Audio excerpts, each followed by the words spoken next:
All right, we are live. Welcome. This is Orion Rising.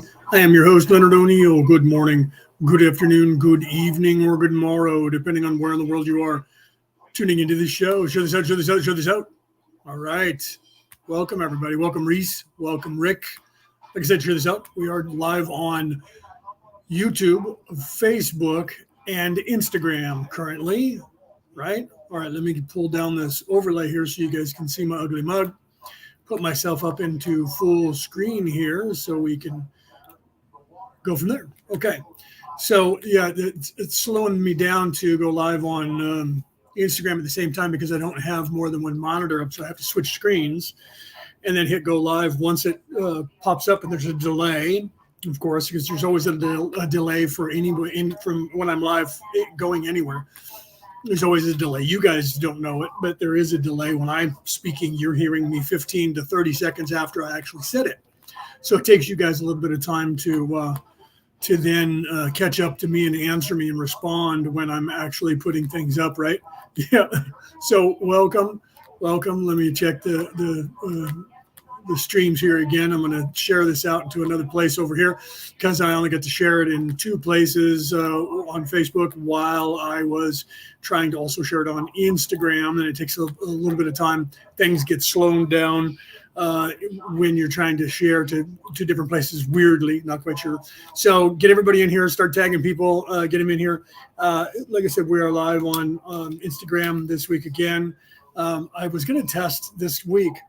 I was going to test going live on Rumble and seeing how that goes, going live on all the different channels and how many channels I could go live on without having to pay them a lot of money. But I didn't do it. I didn't have time. It was a little crazy. I wanted to address that. So before we get going on the Law of One, we had the new moon that was technically on Sunday, but I believe the apex was a Sunday night going into Monday. So for those of you in Australia, it was your Monday. Was the new moon.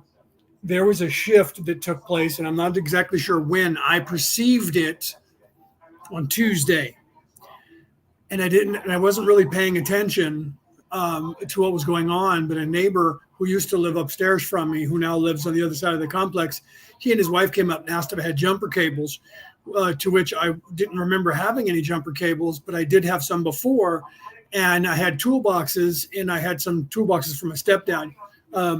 Who passed on in 2016. So I said, let me go and look in there because I thought I threw away the only pair I had, but something in the back of my mind said there was another pair. So I went in the back of the closet was a big toolbox, and I pulled it out, lifted it up. Inside the tray was, when you pull the tray out, in the bottom was another set of jumper cables. So I went down, met them at their car, and tried to jump the car. Thinking that it was going to start, but it didn't. So I don't know what happened because I haven't talked to them since. That was on Tuesday night. And I haven't talked to them to find out if what was wrong with the vehicle. But I went through all that, and then I came home. When I was putting everything away, when I came in and I was putting everything back in the closet, I realized that something had shifted. There was something in the back of my mind said that was supposed to work. That last time, that worked. And I was like, wait a minute, there was no last time. I didn't do this before with them. So I thought back, maybe when they lived upstairs, there would have been a different car. It wouldn't have been down there. They would have been parked out here by me. So maybe I jumped the other car they had, but that was a silver car. And I remember it. This is a red car, and it's a little bit smaller, and it was down there. So I got to thinking about that. Denise, welcome. I got to thinking about that, and I realized something had shifted from the timeline, and I still had memory of the old timeline, another Mandela effect they would claim, right? Those people out there that are in service to self that think they own the planet, they always try to explain any kind of shift in timelines away. But I had memory of trying to do that before, and the car fired right up. And this time when I was doing it, so I was getting a deja vu, but the deja vu was a different memory. The deja vu was exactly what I was doing, but the car did not start. And so we kept trying, and it didn't start. And we tried moving the jumper cables around this or that or this to see if it wasn't making connection right, and it wouldn't start. And I apologized, and I came home, and that's when I realized that something had shifted. So I've been thinking about that ever since Tuesday night, and then into Wednesday and Thursday. And literally about an hour maybe before I was on, came on live, I was on a message board on Facebook, and I noticed that the people in there were talking about a Mandela effect, a shift that they were perceiving in the last few days. So I didn't talk too much about that, but to them about my experience. But I said in the chat that's something that does happen, and it's normal. And I kind of generalized, and then I made a couple more comments. And the host, who owns a worldwide radio show, asked a question: have you guys ever had missing time or been traveling, going from one place to another, and have gotten there in a super fast amount of time that you don't think should have happened? And I said yes to both. And he said, then I would love to interview you for the show. And I said, I teach that. And I started Ancient Aliens Worldwide, the group on Facebook. You guys know about that if you're a follower of mine. And I just published a book talking about spirituality before the Anunnaki got here. And he goes, we definitely will have to talk. And I said, all right, I'm about to go live in a little while on my show. So do me a favor and message me, and we'll talk about scheduling a time to talk. And then we'll talk about scheduling a time to have me on the show, whatever you want to talk about. And he said, okay, so we'll find out what happens there. Right. But because of that, I was sitting here preparing for the live now, and I was mulling over that and double check the calendar to find out exactly when the full moon is, but I didn't check the exact time, or a new moon, and I didn't check the exact time, but I believe that it was my time somewhere between 6 p.m. and midnight on Sunday night, which would mean the moon started waning, and I didn't perceive, but I think that there was a shift on the new moon. I didn't perceive it for another 24 hours on Tuesday night between 6 and 8 p.m. was when I started to realize something had changed. Okay. So I've been mulling that over, and there was other things that I'm not going to get into on this live where I realized that there was a shift, but other people around the internet are talking about it, is my point. So I know that it wasn't just me having a weird experience. Other people that I do not even know that are saying, I had these weird things happening, and I had a bunch of weird dreams happening all the way up to and including last night. I didn't talk about any of my dreams, but one of the people said something about, it seemed like it was astral projecting, and I made a comment about it. So other people are out there, and I haven't really gotten into it. I haven't checked with Peter. Right, Peter Coyle. I haven't checked with him. Usually he's on it more than I am. He's super aware of time dilations and changes. He can predict them as they're coming closer. He can feel the time dilation. That's why I mentioned that word, and that there's going to be a shift. He's very, very, I don't know why, but he's super in tune to that. Maybe it's one of his abilities. I usually perceive them sometimes in my sleep while they're happening if I'm asleep, which is really odd. To all of a sudden become conscious. Well, that's not odd because of my shamanistic training. That does happen, but it's odd to perceive a time shift. And because when it happens in a dream, you can see outside of this matrix. And when when we had a time shift a month or two ago, when that happened to me, I was sleeping, and in my dream, I literally went, wait, something is happening. And I started looking around. I realized I was now conscious in the dream, because that's the training that you get in shamanistic dream walking, is to become conscious in the dream, realize you're in the dream, but also stay in the dream. Because most people, when you wake up in a dream and you go, oh, this is a dream, you instantly wake up.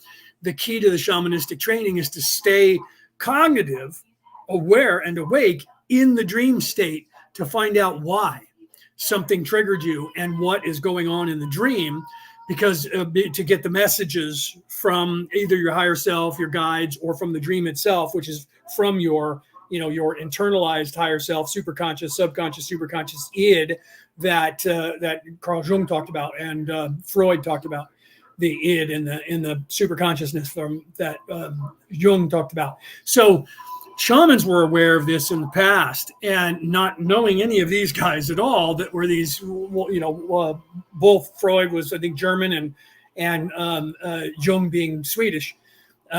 Native Americans wouldn't know that person, and this information comes from further back than either one of those men were alive. So something shifted, and I was realizing that it was happening, and I actually saw the timelines while I was not in this body in a dream state. I saw the timelines and watched them go and switch to the new timeline, and I could see all the distinct changes that were happening in my perception. And it was even making that kind of sound, it was making that kind of also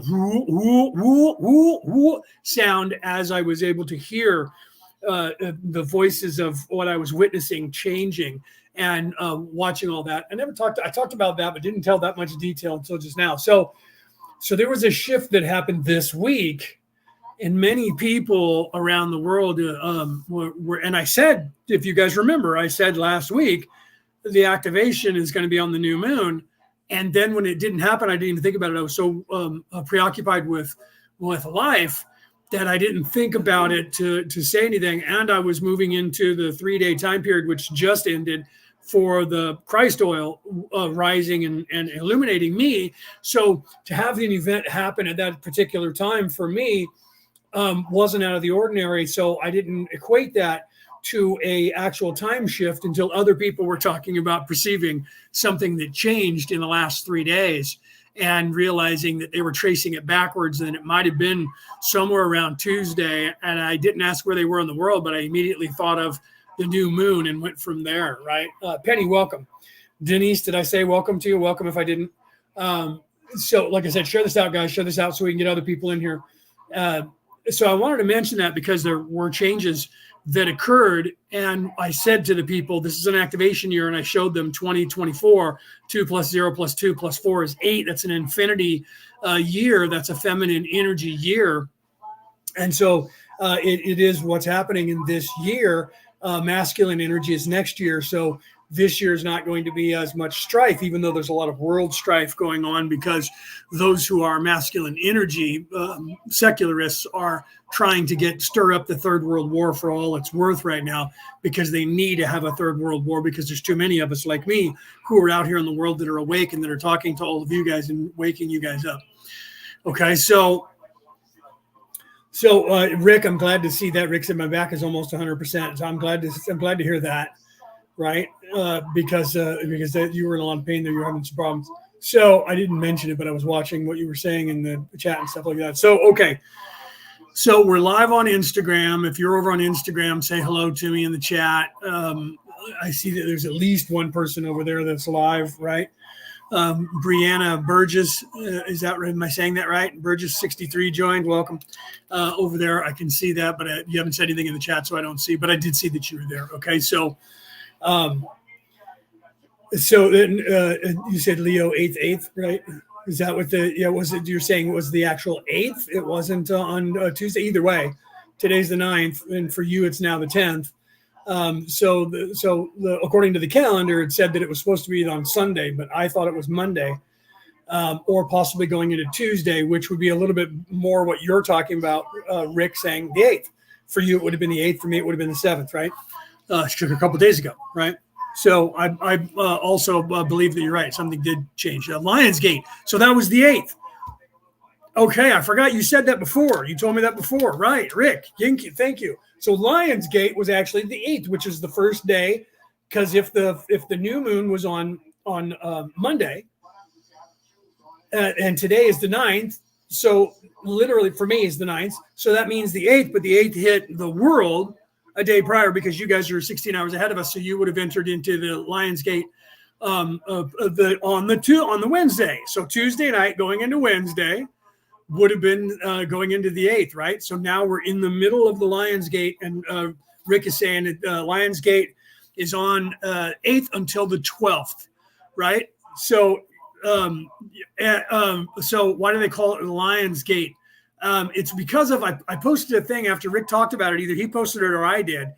Yeah, I know you were answering Denise. I saw that you were doing that. And that's why I was addressing her question when she said, why do they call it Lionsgate?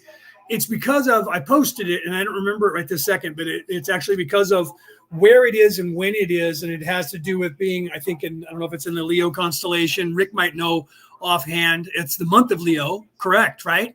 So yeah, because it is in the month of Leo. So it is in the Leo constellation because it's in the month of Leo and it's happening. And it is a galactic activational portal that is literally right now pulsing at us. We're going through it, we're moving through it. So I didn't even realize that, Rick. Thank you for reminding me, because I remember you talked about that last week, that Lionsgate was coming up right at the new moon. We talked about this last Friday. So thank you for remembering that. And my life has been so busy in my personal life for the last week that I haven't had time to do any research or hardly anything at all. So thank you. So yeah, it's because it's the month of Leo, and I'm Leo, Leonard. But I was also in the 12-month calendar because my birthday's in September coming up next month. I'm on the 12-month calendar. I'm a Virgo. But if you go back and reset to the 13-month calendar equal 28 days, it shifts the zodiac so that the Leo, which is now July, August, is, or is it starting? It starts in late July and goes through August. Shifts actually to September because you're adding that other month in a different place. Doesn't add it right here. So what happens is it gets shifted, and I'm actually a Leo by the Earth standards of the 13 moon calendar. So, which is crazy because that makes me a triple and a quadruple Leo. My name is Leonard, which means is Leo, Nard, Lionheart. My initials are Leo, Leo. I was born under the Leo sign, even though it's by the 12th moon, it's a Virgo sign. But I'm on the cusp because it's the 10th of September. So that makes that a triple. And then when I was baptized, I wanted to use Gabriel, the Archangel Gabriel, because I had an older brother who died at 3 months old, and his name was Gabriel. So I like the name Gabriel for my brother and for the Archangel Gabriel. And the nun said, you need to be Leo because of the patron saint of the spoken word. So Leo is the human form of the Metatron, right? The word of God, right? So and I was not doing this and talking then, but somehow this nun knew so I got baptized with both Gabriel and Leo. So that makes me a quad Leo, which rounds out from 369 to the square root to the quad to the number 4, which is part of the Ascended Master in the 33, which I'm an Ascended Master on the 33. So I was unaware. I don't know how. She must have known it because she had my birthday. So she may have known all of this, but she was a Catholic nun, so she didn't say it out loud, but she was very adamant that I needed to be baptized with the Leo name. And I said, I trust her because I trusted Sister Moira McPherson. She was my mentor nun, and I worked with her teaching people in the RCIA, Rite of Christian Initiation. And I was her scholar, biblical scholar, and one of them, it was myself and one other guy that she would always refer to if she wasn't sure about the Bible, and she would say, where is that, and when did that take place? So we were historically and biblically more accurate than even she was. We had more knowledge, and me being knighted and getting ready to be knighted at the time. So that makes me a quad Leo, which is crazy. And so now here we are in Lions Gate, and it's happening now until the 12th, and today's the 9th, 10th if you're over there in Australia. So I wanted to bring that up because that's pretty intense when you think about that. So there's things that have changed. Okay, back on point. There's things that have changed, and literally since the activation of Lions Gate, and you're going to feel that going forward now. But it's not as intense as what we had going through the full moon. Right, going through the solstice, that was rough. And I told everybody that everything's going to settle down in that respect, but there's still going to be a lot of things going on, but it's not going to be so intense. Now it's moved from physical masculine energy, and it's moving into the spiritual. So now you're perceiving it more subconsciously, superconsciously, and in your dreams. And that will continue all the way into December through the winter solstice for those of us in the northern hemisphere, the summer solstice for you in the southern hemisphere. Right? Yeah. No. The Rick said priests are supposed to celebrate are supposed to celebrate do nuns, or is that a myth? I'm not sure what you're referring to when you say celebrate, right? Or you're trying to say celibate. Oh, you said celibate. Yeah, both nuns are supposed to be celibate, and the priests in the Catholic religion are supposed to be celibate. But the priests are always raping the nuns and little boys and little girls, and not all of them, right? Not all of them, but there are, in every endeavor, there's 14% that are evil. So out of all the priests that are worldwide, 14% of them are evil, and they're raping little boys and little girls and having sex with nuns.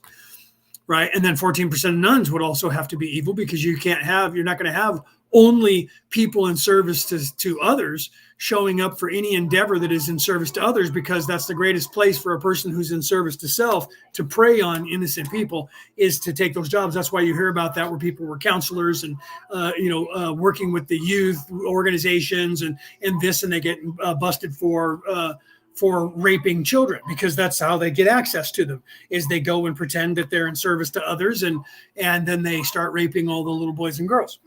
So it's unfortunate, because they give everybody in service to others a bad name by the 2 or 3% of those evil people that want to go and get their jollies off by having sex with children, and doing bad things to people.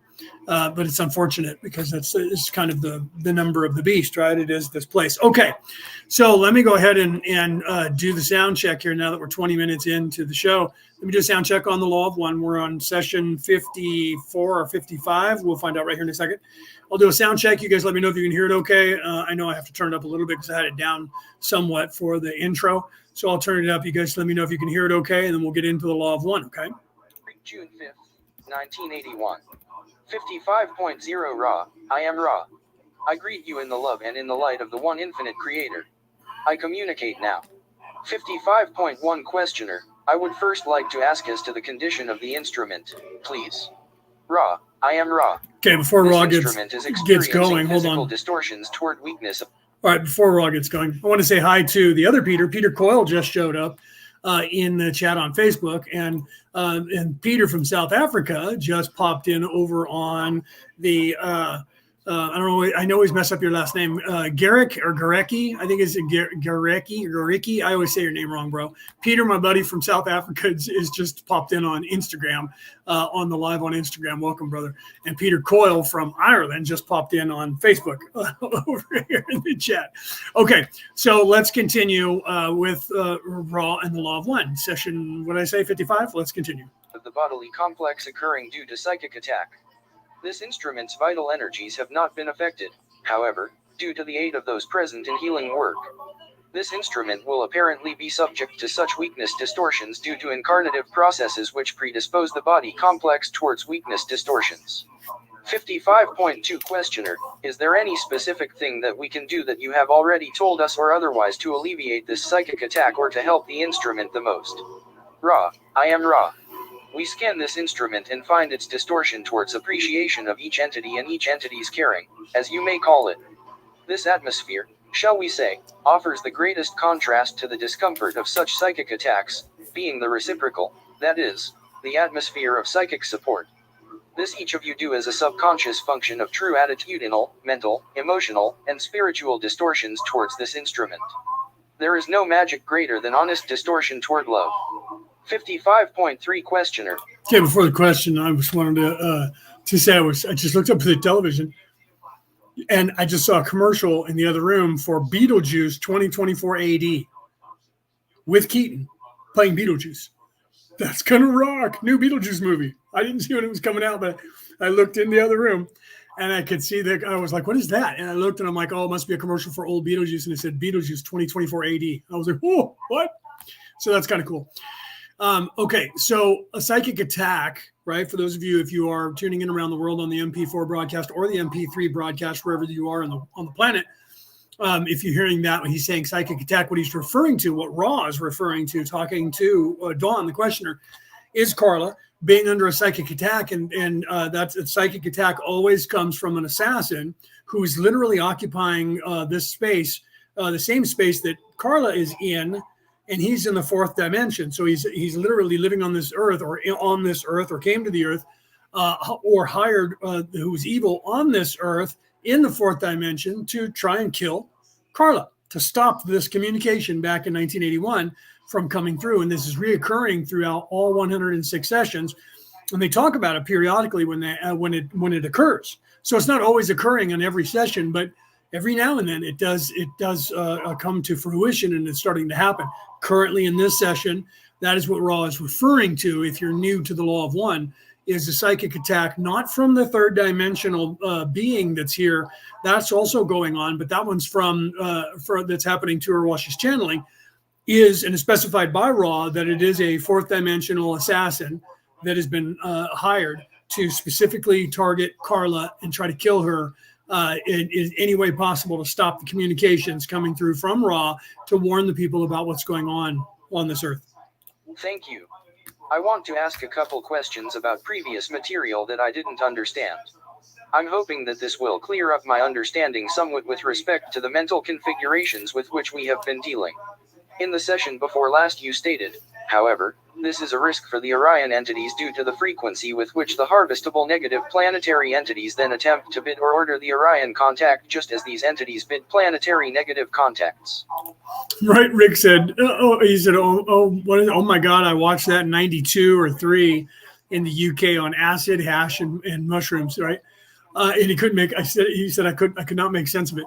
Well, I mean, the movie in and of itself, there's a lot of undertones of symbology that's going on with that, but it has to do with dying and not moving on and then living in the afterlife as a ghost. But there's more to that. You should watch it now that you're older, Rick, and not on drugs.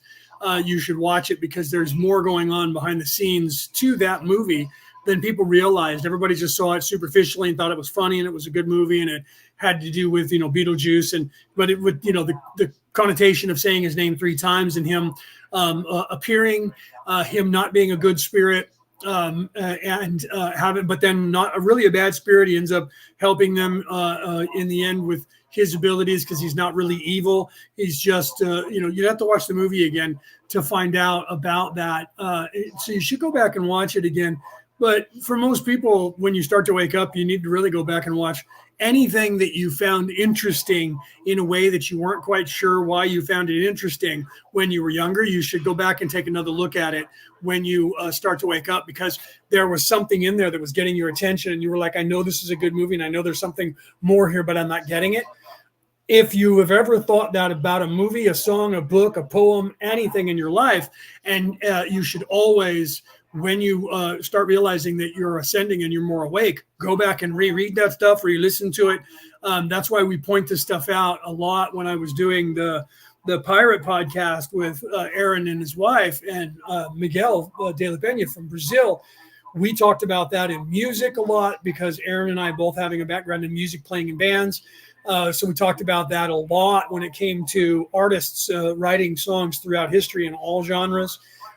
Explaining to you secret messages to you, like, for instance, Hotel California by the Eagles from the 70s, and no one realized what they were talking about. They were, they're just talking about partying in California and how it's like, the Hotel California is like the den of the devil. Yes, that's exactly one level of what they're saying. But the other level of what they were saying is that they were singing to you about being stuck and somebody entering the mindset by smoking pot, raising their vibration, entering the mindset of being able to perceive this information, that it wasn't just the hotel called California or the state of California. It was the entire ideology and debauchery of the beast in this place. So Hotel California was a parody on this world in the flesh, and you being stuck in this world, and that you're stuck here by your own device. That's in the song.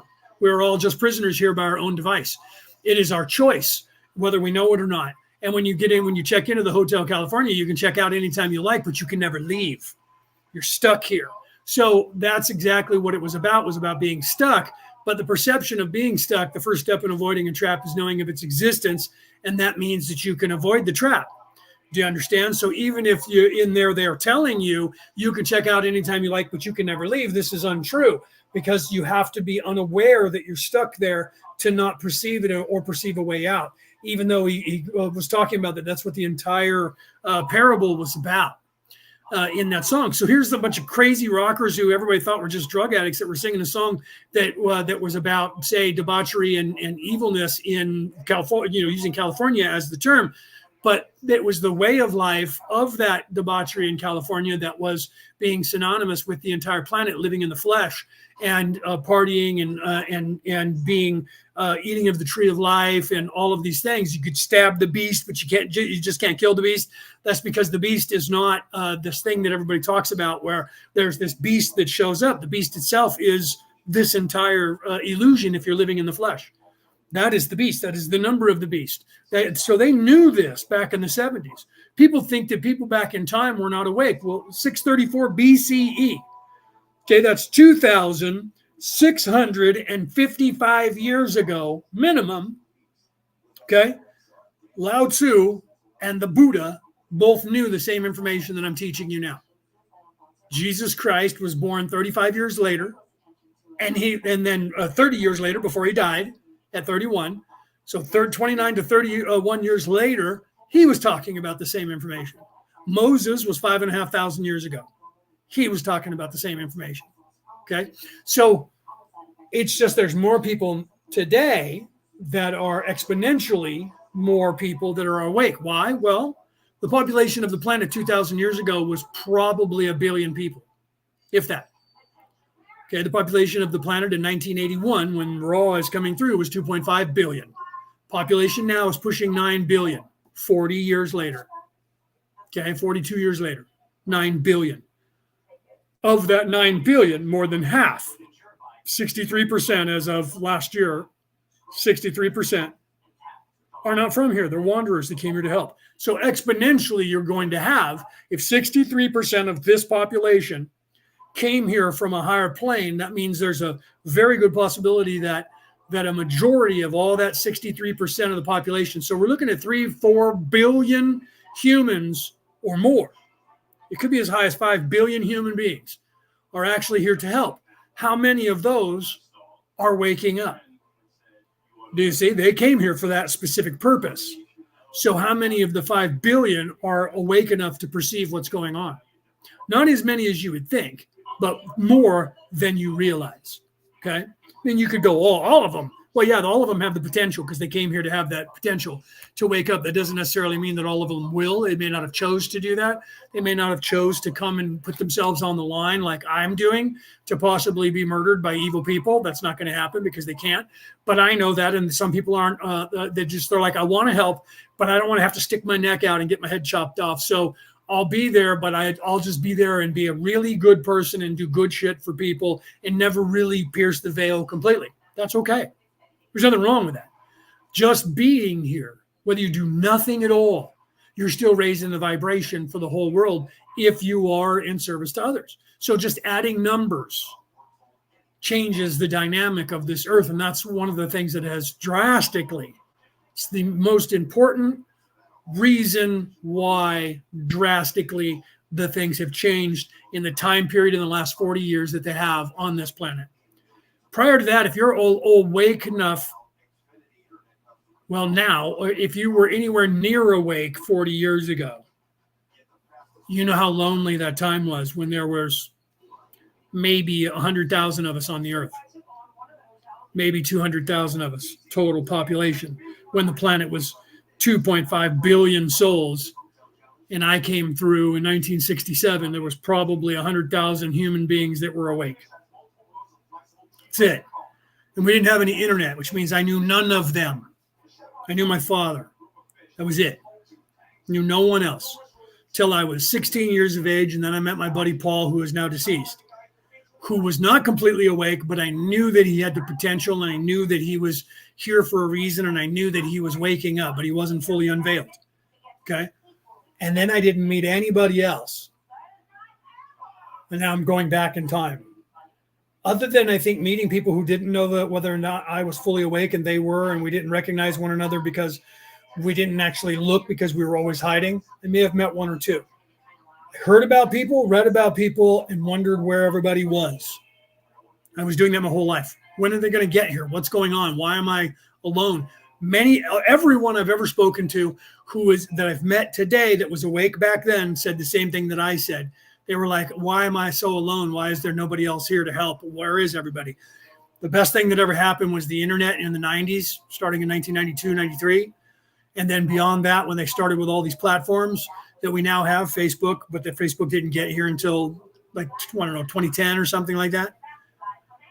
But once everything started and the world started getting smaller, all of us gravitated towards each other and started meeting each other and found each other. And that made my life a lot easier. Still frustrating, even now. Because people are still, I'm getting hurry up from up there. So I'm down here going, hurry up, where is everybody? And I've always had that same thing, hurry up, what the hell's going on? So now people are waking up and I'm like, it's not fast enough. It needs to happen faster. What is going on? That's just because I get that residually from the higher planes. So if I ever seem like that towards you, it's not my fault. It's not your fault. You're not doing anything wrong. And it's only my fault because I'm not being aware that I'm sort of pushing in that manner. But they're yelling from up there, hurry up. So I'm yelling down here to hurry up. And I'm also yelling up there to them, come down here and try this shit. And I'll switch with you and switch jobs and I'll yell at you to hurry up. And then they laugh and they're like, no, I'm not crazy like you. Okay. So, Polly, welcome. I didn't see you there until I put my glasses on. Polly Sullivan just popped in, right? And said hello to Rick and Denise and anybody else that they know. Okay. So let's get back to the law of one. So Carla is currently in this session back in 1981, on the law of one in 1981, under attack physically or psychically from a person that's part of the Orion Crusader group trying to assassinate her or disrupt in any way, every way possible, the communication between herself and Ra. Can you explain the mechanisms that affect polarization in consciousness with respect to this statement? Ra, I am Ra. The negative polarization is greatly aided by the subjugation or enslavement of other selves. The potential between two negatively polarized entities is such that the entity which enslaves the other or bids the other gains in negative polarity. The entity so bidden or enslaved, in serving another self, will necessarily lose negative polarity, although it will gain in desire for further negative polarization. This desire will then tend to create opportunities to regain negative polarity. 55.4 Questioner, am I to understand then just the fact that the third density entity on this planet, just the fact that he calls or bids an Orion Crusader, is a polarizing type of action that affects both entities? Ra, I am Ra. This is incorrect. The calling mechanism is not congruent in the slightest degree with the bidding mechanism. In the calling, the entity which calls is a suppliant neophyte asking for aid in negative understanding, if you may excuse this misnomer. The Orion response increases its negative polarity as it is disseminating the negative philosophy, thereby enslaving or bidding the entity calling. There are instances, however, when the contact becomes a contest which is prototypical of negativity. In this contest, the caller will attempt, not to ask for aid, but to demand results. Since the third density negatively oriented harvestable entity has at its disposal an incarnative experiential nexus, and since Orion Crusaders are, in a great extent, bound by the first distortion in order to progress, the Orion entity is vulnerable to such bidding if properly done. In this case, the third density entity becomes master and the Orion Crusader becomes entrapped and can be bid. This is rare. However, when it has occurred, the Orion entity or social memory complex involved has experienced loss of negative polarity in proportion to the strength of the bidding third density entity. 55.5 Questioner, you mentioned that this will work when the bidding is properly done. What did you mean by when the bidding is properly done? Ra, I am Ra. To properly bid is to be properly negative. The percentage of thought and behavior involving service to self must approach 99% in order for a third density negative entity to be properly configured for such a contest of bidding. 55.6 Questioner, what method of communication with the Orion entity would a negative bidder of this type use? Ra, I am Ra. The two most usual types of bidding are 1. The use of perversions of sexual magic. 2. The use of perversions of ritual magic. In each case, the key to success is the purity of the will of the bidder. The concentration upon victory over the servant must be nearly perfect. 55.7 Questioner, can you tell me, in the polarizations in consciousness, If there is any analogy with respect to what you just said in this type of contact with respect to what we are doing right now in communicating with Ra, I am Ra. There is no relationship between. Okay, I'm going to stop there because I'm going to address what some of you guys are talking about in the. I knew that Sullivan meant something like that. Paulie said Sullivan apparently means Hawkeye, and Rick was like, "What?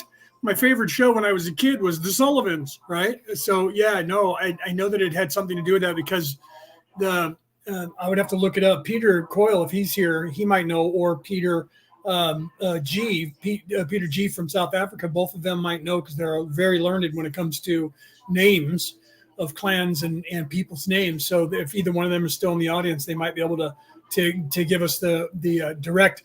But I do know, like my name, O'Neill means bloodline of. The O apostrophe is bloodline of or descendant of. Neil, and Neil means champion. No, it means champion. So I can see that Sullivan or Sullivan meaning that because the Sullivans were always really good shots and they were really good bowmen. So if you look up traditionally, the Sullivan clan were bowmen and axe throwers and the like, very Hawkeye. I don't know if the name originally meant that or if, because the names were always translating into what we see as English. So literally the Neil means champion. So that's what it means in English. So Sullivan meaning Hawkeye or Eye of the Hawk, right? I can see definitely that those names, right? Yeah, we're Irish by name, right? Well, I know that Sullivan, you're definitely Irish. You could be Scottish too, because we have the same heritage. The Irish and the Scottish people came from the same DNA background. So there's a lot. And like anybody that has a Mick name, Mick just means Mick literally means son in the Gaelic and the Gallic. So the Irish and the Scottish and the Gaelic and the Gallic, those four dialects of our ancient language, which a lot of people say come from Welsh, but the languages are a little bit different, but similar. And I think that we all have the same common ancestry. So the Welsh, because I'm actually Welsh. If you go back far enough, you'll find that my clan is Welsh. So, but yeah, definitely Irish. I assumed that. Sully, I assumed that. I assumed you were definitely Irish. But yeah, I can see that name would mean that because I know that traditionally the Sullivan clans were very much that way. So Steve is at Rosales. Hi, Leonard. Been listening for years. I agree with you a lot on a lot. Thank you. So you've been listening to me before you came here to be live on the show. Obviously, you're listening to me probably after I've already been live or while you're on there's an O'Sullivan. Look at that, right? Rebecca O'Sullivan. Were your ears burning? We were just talking about the Sullivans and the name and what Sullivan means. And Rebecca shows up. We're talking about that. So Steve, thank you for listening. And I hope that you do agree with a lot of what I say. I don't assume anyone's going to agree with everything, and I don't expect that everybody is going to. In fact, I want to be controversial and start getting people to think for themselves. If you've heard my show, you know that. I tell everybody, don't believe a word I've said.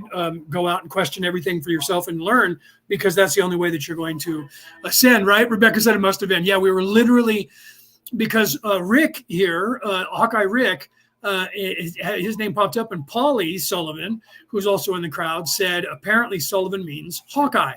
And Rick said, what? And so we were talking about that. And I said that I know that traditionally the Sullivans were very good shots, marksmen, bowmen, axe throwing, the whole nines, going back in history. And my name being O'Neill means son of, and your, with your last name being O'Sullivan, you know that. The O apostrophe means clan of, bloodline of, descendant of, son of that person. And my name being a son of Neil, it means champion. Neil means champion. So Sullivan, I can see what Paulie was saying, that it means sharpshooter, sharp eye, Hawkeye, going back. And then when you translate it into, because that's a Gaelic name, just like nail, it comes from nail of the nine houses. So Neil I know that one of the gods of Ireland was called Champion, and that's what the last name Neil means. So in the second invasion of Ireland, the one that took that, the reason that there's Irish people living on that island now is because of the gods of Ireland, the second wave, the second invasion of Ireland. So literally, Neil Champion went to High Brazil and lived on High Brazil for a while, and then came back to the mainland off of High Brazil. And so did half of the people that were in the original second wave of invasion to Ireland. You could read the book The Gods of Ireland and find that out. I'm sure if you're over there in Ireland, you probably already know that. And if you're into your heritage, wherever you are on the planet, Rebecca, I don't know what country you're in, or Polly, but if you guys are into your heritage, you've probably gone to the Celtic Highland Games, the Scottish Games, and learned about your heritage. If not, you should take a look at that. I used to go every year. There's pictures of me on my Facebook page when I was wearing a kilt and a Glengarry, and going to the Renaissance Fair, full weapons and the whole nines. I used to show up with my buddy Russell, who was here last week. Hasn't popped in this week, but he and I used to go every year, and he's a Woodrow, and we used to go every year fully dressed in full traditional armor and everything and weapons, and everybody wanted to get pictures with us. We wore our clan t-shirts, so people just assumed we worked there, but we didn't. But we were, part of the official clanage that was there and representing our families and everything. New Zealand, well, even just like Australia and New Zealand, in the area over there, you guys were all prisoners of war by the English, just like the rest of us. And you overthrew their asses and kicked them out. That's what happened over here in America too. And eventually we overthrew them and kicked them the hell out of our country and made our way. And the Irish were the most imprisoned by the English on all of these in penal colonies that became countries around the world, right? Honestly. So if you're over there in New Zealand, chances are your people were there because they either escaped from Australia and went over, or they were part of the penal colony there and eventually kicked the people out. Or maybe you showed up there after that happened. My people were not in the United States during the Revolutionary War. We got here in the middle 1800s to late 1800s when my family came here from Ireland over here to the United States, right? That's funny. I have cousins in New Zealand. See, Polly has cousins in New Zealand, right? That's funny. Okay, so let's continue, right? Yeah, born of convicteds, born convicts, right? Yeah, exactly. The Irish are, we're the watchdogs of the planet. If Peter Coyle was here, he's still in Ireland. He'll tell you that story. The reason that we have history on this planet is because of the Irish monks. You can look that up, how the Irish saved the world. The Irish monks literally went and bartered every scroll they could get from around the world. When Alexandria was being burned to the ground by Caesar, when the Vatican was trying to do the same during the Renaissance, when they were trying to burn all of the books, which is what they're attempting to do now. They're trying to get us into a new Renaissance, and they're already starting to destroy history, statues, and the like, and rename everything away from history. They're doing that in America and all around the world right now. This progressive ideology, and they want to do away with history, and eventually they're going to start burning books. They're already banning them and then destroying them, but you don't know about that behind scenes. They're getting destroyed. They'll start burning them openly and get everybody to throw all their books in big bonfires to burn it, because they need to reset the earth. And if they can't do it with a world war, which is what they're trying to drum up right now in the Middle East and all around the world, Europe and the Middle East, you just had literally they're paying a bunch of money to Ukraine and telling them to go and attack Russia in Russia now. Which is going to get Russia pissed off, and they're going to either do a counteroffensive or start nuking everybody, and then the world's going to go up. Over in the same thing, they're paying money to get them to do it in Israel, because they're trying to get Israel to fall and start a third world war, and they're going to get it wound up on one of those two places. If those two don't work, mark my words, the Chinese will invade Taiwan, and they'll try and drum it up either there or in the Middle East, or in Europe, or all at once everywhere, because all of those people are actually united behind the scenes. And anybody who knows anything about that politics knows that. The Russians are working with the Chinese right now. They don't trust the Chinese, but it's better because they're trying to go against the cabal, but they don't realize the Chinese are the cabal, and the Russians are just trying to survive. And then you have over in the Middle East, the American government, the English government, and the German government are paying Iran to pay for all the proxies to attack Israel. Whether you believe that or not, doesn't matter. you can get mad at me and say, oh, he must be my enemy because I'm and then pick a side in their evil religion. And whichever it is, because over in Europe, it's backwards from America. Over in Europe, your Labor Party is the conservatives, right? And they're the crazy ones that are trying to turn everything communist. And it's the other party that's the People Party. Over here, the Republicans have now become the People Party, and the Democrats are the crazy ones that are trying to be communist. But it used to be the other way around in this country. It used to be 60 years ago, the Democrats were not the progressives, and they were for the people, and the Republicans were the progressives, and they were trying to destroy and turn everything into a communist country. And that's now flipped in this country. And I know that in your country, if you're in England, it used to be the other way around 60 years ago as well. And it's also switched. I don't know the way it is in Australia, but I'm pretty sure it's one of those two dynamics, because you have a two-party system. So either your People Party is the crazy ones that are trying to overthrow the government and turn them communist, or the other one, whichever, because one is a progressive and one is the conservative in their ideology, even no matter what they call themselves. And you know that because you know there's two distinct differences. And so it's in every country, it's the same. You guys in New Zealand, I hear, just voted them out and got rid of the crazy progressives in your governmental system just a few months ago. You voted them out and we're like, get out of here. So good for you that you guys have already woken up enough to make the changes. Hopefully that happens here in America and the same thing starts to change, but all that is going to change. Getting back on point, we are literally in Lion's Gate right now, right? Amanda, welcome. I didn't know that you were here before, right? I love Irish whiskey. So do I. I actually like, a lot of people didn't like the Proper Number 12 by Conor McGregor. I like that.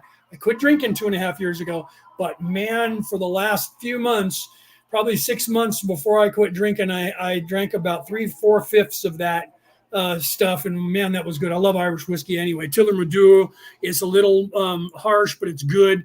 Jameson is really harsh, but man, it's good. Irish whiskey's harsh anyways. It's good whiskey. It makes Scotch look like it's for children. The Irish would wean their kids on Scotch whiskey. They'd put that in their bottle for the little ones, because Irish whiskey's for when you're a little bit older. Love Irish whiskey. Still swear by it. Made in Ireland Irish whiskey, not Irish whiskey, fake stuff that's in the United States. Although the sour mash whiskey that's over here, the bourbon that's in the United States is really good too. I can't drink it though because it's sour mash, and I get mean when I drink the like Jack Daniels or most of the sour mash whiskeys over here. That's corn whiskey. I have to have potato whiskey. I can't have corn. It has to be rice or potato whiskey. But if it's corn, I get angry. It might be my DNA from the Native American that's in me. I know I don't look it, but I'm 5% Native. I can't drink sour mash American bourbon. I love it. It tastes good, but I get angry. So I stop myself from drinking that and stick with Irish whiskey or vodka or gin. I can drink those all day and not have an issue, right? But I don't drink anymore because I quit. Okay. So let's continue here, but I wanted to bring that up and talk about that. That's funny because we're talking about cultural things. And then I went on to talking about the evil religion, of course. And I'm sure that some of the people got mad at me because they assume that I'm the opposite of whatever they are, because you're programmed to immediately get triggered and assume that when somebody talks about any kind of politics that they're your enemy. You never assume that they're your friend unless they all 100% agree. You agree with the talking points that they're teaching you on television. That's why on my personal wall, on my Facebook page, up until I published my book last month and put it up there, it used to be the newscaster that said it's 6 o'clock, up next, what we want you to think. And that newscaster was not one side or the other. It's all newscasters. And I had that up on my page for the last 10 years or so on Facebook. But now that I published my book, I have that up there on my wallpaper. Okay, let's continue. Oh, wait, let me do a commercial for my book real quick, and then we'll continue with the Law of One. Since I brought my book up, we'll go ahead and do a commercial for my book. So my new book is published. It's called The Reality About Reality, Returning to the Old Ways. And here's a picture of it up on the screen for you. It is on sale everywhere on the planet. I just found it on a couple more websites all around the world, including in New Zealand. I found it on a New Zealand website. I think you guys in Amazon on New Zealand has it there. So don't ask me if Australia doesn't have it on Amazon there, because New Zealand does on your guys' Amazon. But it's online all around the world on many different websites in at least now, I'm counting probably 25 or 30 countries that I've found. And there's countries that people keep telling me about that it's already up there. So you can buy it online. It's called The Reality About Reality, Returning to the Old Ways. And it literally is talking about what the law of one talks about, in that I'm giving you more information that we can give you now that Ra could not give you back in 1981 to 84, because that was 40 years ago. And exponentially, the human race has changed when you consider that about 68% of the population of this earth are actually wanderers now. And in 1981 to 84, like I talked about before, that population was probably about 250,000 of us. So if you're old enough to remember that time period, or born anywhere from 1980 till now, then you're at the end of the group of people that were here back when Ra channeled to come through. You're at the end, meaning the beginning of all of this new, 4.5 billion souls that are on the planet, or maybe even 5 billion souls that are on the earth now that are actually wanderers. You're at that beginning of that. Those of us, I was born in 1967. Those of us that are still alive that were born from the 50s until the 80s, we were about 250,000 worldwide. Okay. There wasn't a lot of us, and we were all alone. Rick was talking about that earlier, how we were very much alone back when we were kids and loners. And Penny mentioned that too. But Rick and Penny are also, I don't know exactly how old, but I know you guys have to be close to your 50s, if not in your mid 50s, or somewhere between 55 and 48 years of age. I think Rick might be a little bit younger, but you were still born in the late 60s, early 70s. And that's, 75. Okay. Right. Rick said 70. Right. Okay. So Amanda's 75. So you're at the beginning, Amanda, of the Indigo kids who came through. So you're right. So you're just at the end of, right in the middle of Gen X and Gen Y. You're on the cusp. So you could be a Gen Xer, right? Paulie's 65. So you're right. So there you go. Right. So and Penny said she's 51. Okay. And Julie said 65, 1965. So those of you who were born in the 60s and into the early 70s, guaranteed you guys are wanderers, but guaranteed that. But you're also here with the old guard. You were one of the ones that came through to pave the way, so that the Indigo kids, then the Star Children, and beyond, and the fairy blue fairy fire, and whatever they're calling themselves now. I've kind of lost contact with what they were all calling, but I know the Indigo came in the 80s into the 90s.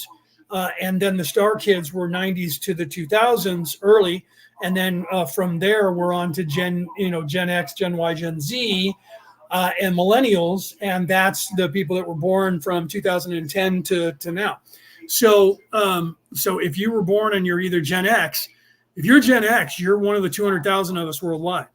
So there's a lot of people that are here that were here then, but there was only about 250, 280,000 that were actually wanderers that came through. Prior to that, there was a bunch of us that came through, but we're going backwards in time now, and I don't want to get into the temporal war and the time dilation of all of that. There was never a large population of us. And the further back you go, the less that wanderers were here.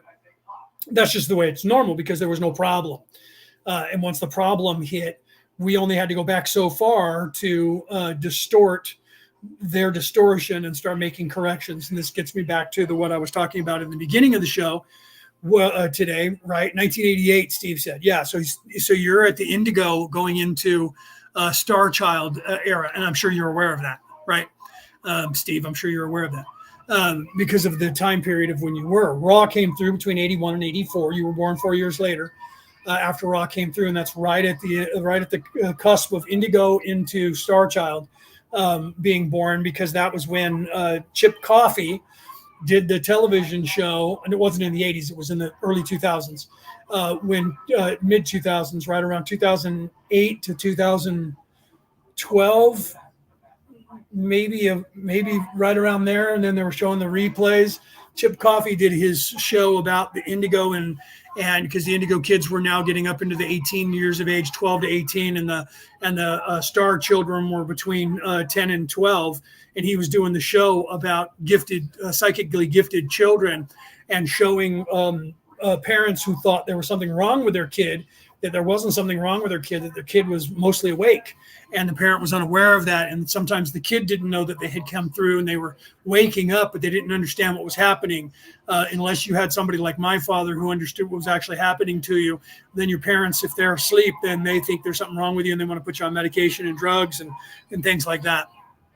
So, so Polly said, extra babies born. What are we talking about here? Let me see what you guys are talking about. I wasn't alone as such, but I was always felt that I saw things in a different way to everyone else around me. And I felt by myself that way. Yes. Well, that's normal. Let me put that up on the screen, Amanda. I hope you're okay with me doing that. That's okay, because that's normal for those of us who are wanderers. We go through that all the time, and anybody who's waking up too. If you don't have someone in your life that realizes what's happening to you to guide you, then that is what happens to you. Even though my father was awake enough to guide me through what was happening, I still felt alone because there was no one else that I knew besides my father. And I was like, we can't be alone. He's like, we're not, son. They're just still sleeping. Some of them haven't come through yet. You're one of the people that have come. I came through so that you could, and you're coming through so other people can. And you'll see. And I just was like, no, there's just nothing my whole life. The first step of, the first rule in Fight Club is you don't talk about Fight Club. Second rule in Fight Club is you don't talk about Fight Club. And that's kind of where I was my whole life. So I had to keep it quiet. And I didn't come out to the world until 2 years ago now. I didn't. And even then I was being pushed by Peter GV and Peter Coyle, who were both here earlier. I don't know if they still are, to come out even sooner about what's going on. And I haven't been. I've been trying not to. And then they were pushing me to write my book, and I finally wrote it. And then the cat's out of the bag. If you read my book, especially when you get to the last couple chapters, the cat's out of the bag. Okay, so I was told that I'm a baby boomer. No, you're not a baby boomer. That's the 60s. Baby boomer was before that. That was the 40s. Going into the 50s and the early 1960s, about 61, 62. After that, you're Gen X. Baby boomer is the people before us. It's mostly our parents. My mom's a baby boomer. She was born in the day after D-Day invasion. So 1940, when was that? 43, 44. So that's the baby boom generation is before us. So we're Gen X. If you were born from 1963 on, you're a Gen Xer. 1962, late 1962 on, you were Gen Xer until Gen Y hit, and that was after us. So you're looking at late 70s. So that time period from 62 to probably 78 to 80 is Gen X, and then everybody from 80 on to 92 is Gen Y, and then Gen Z is 92 for the next 12 years or so, and then you have the millennials after that. Okay. So yeah, either way, you're a wanderer. If you were awake enough to understand what was happening and you felt very lonely and alone, it was because you knew that you were here destined to do something different, and you could feel it, but you didn't know what that was. So yeah, and if you're finding me, I'm a beacon. Polly said, yes, I'm happy to be a wanderer. If you come in here, Steve, just so you know as well, Steve says, interesting. If you end up following me, and I don't piss you off because of the evil religion and a choice between one side or the other in the brainwashing of the Orion Crusaders and the evil secularists that are running this planet with the information that the Orion Crusaders gave them, that as the Anunnaki or the Illuminati. If you're not living in the flesh and you're locked into that, and you're not triggered by me to hate my guts because you think I'm an idiot and I'm crazy and I'm making shit up, yet you're still drawn to listen to me. And like you've said, you've been listening to me for years and you agree with mostly what I say, not everything. And that's okay, because you're not supposed to agree with everything I say. When you find yourself agreeing with everything I say, you'll find yourself saying the same things that I say, because you'll get all the same knowledge and you'll be completely unveiled. Since you're not completely unveiled, there's still going to be aspects of what I say that you're just going to go, yeah, I don't know, that's probably a little further out of my comfort zone than I wanted to even think about, right? And that's okay. I'm not saying that that's wrong, but I am unveiled. I'm completely unveiled. So I'm not one of these people that you're going to agree with 100%, because some of the things that I'm saying don't make sense to anyone who's veiled. And if you're partially awake, then that means partially you understand what I'm saying, or you understand what I'm saying. So partially you're going to agree with me. The more you ascend and the more you become awake, the more you're going to agree with me, because the more knowledge you're going to gain from the universe, which is the only place I got it from.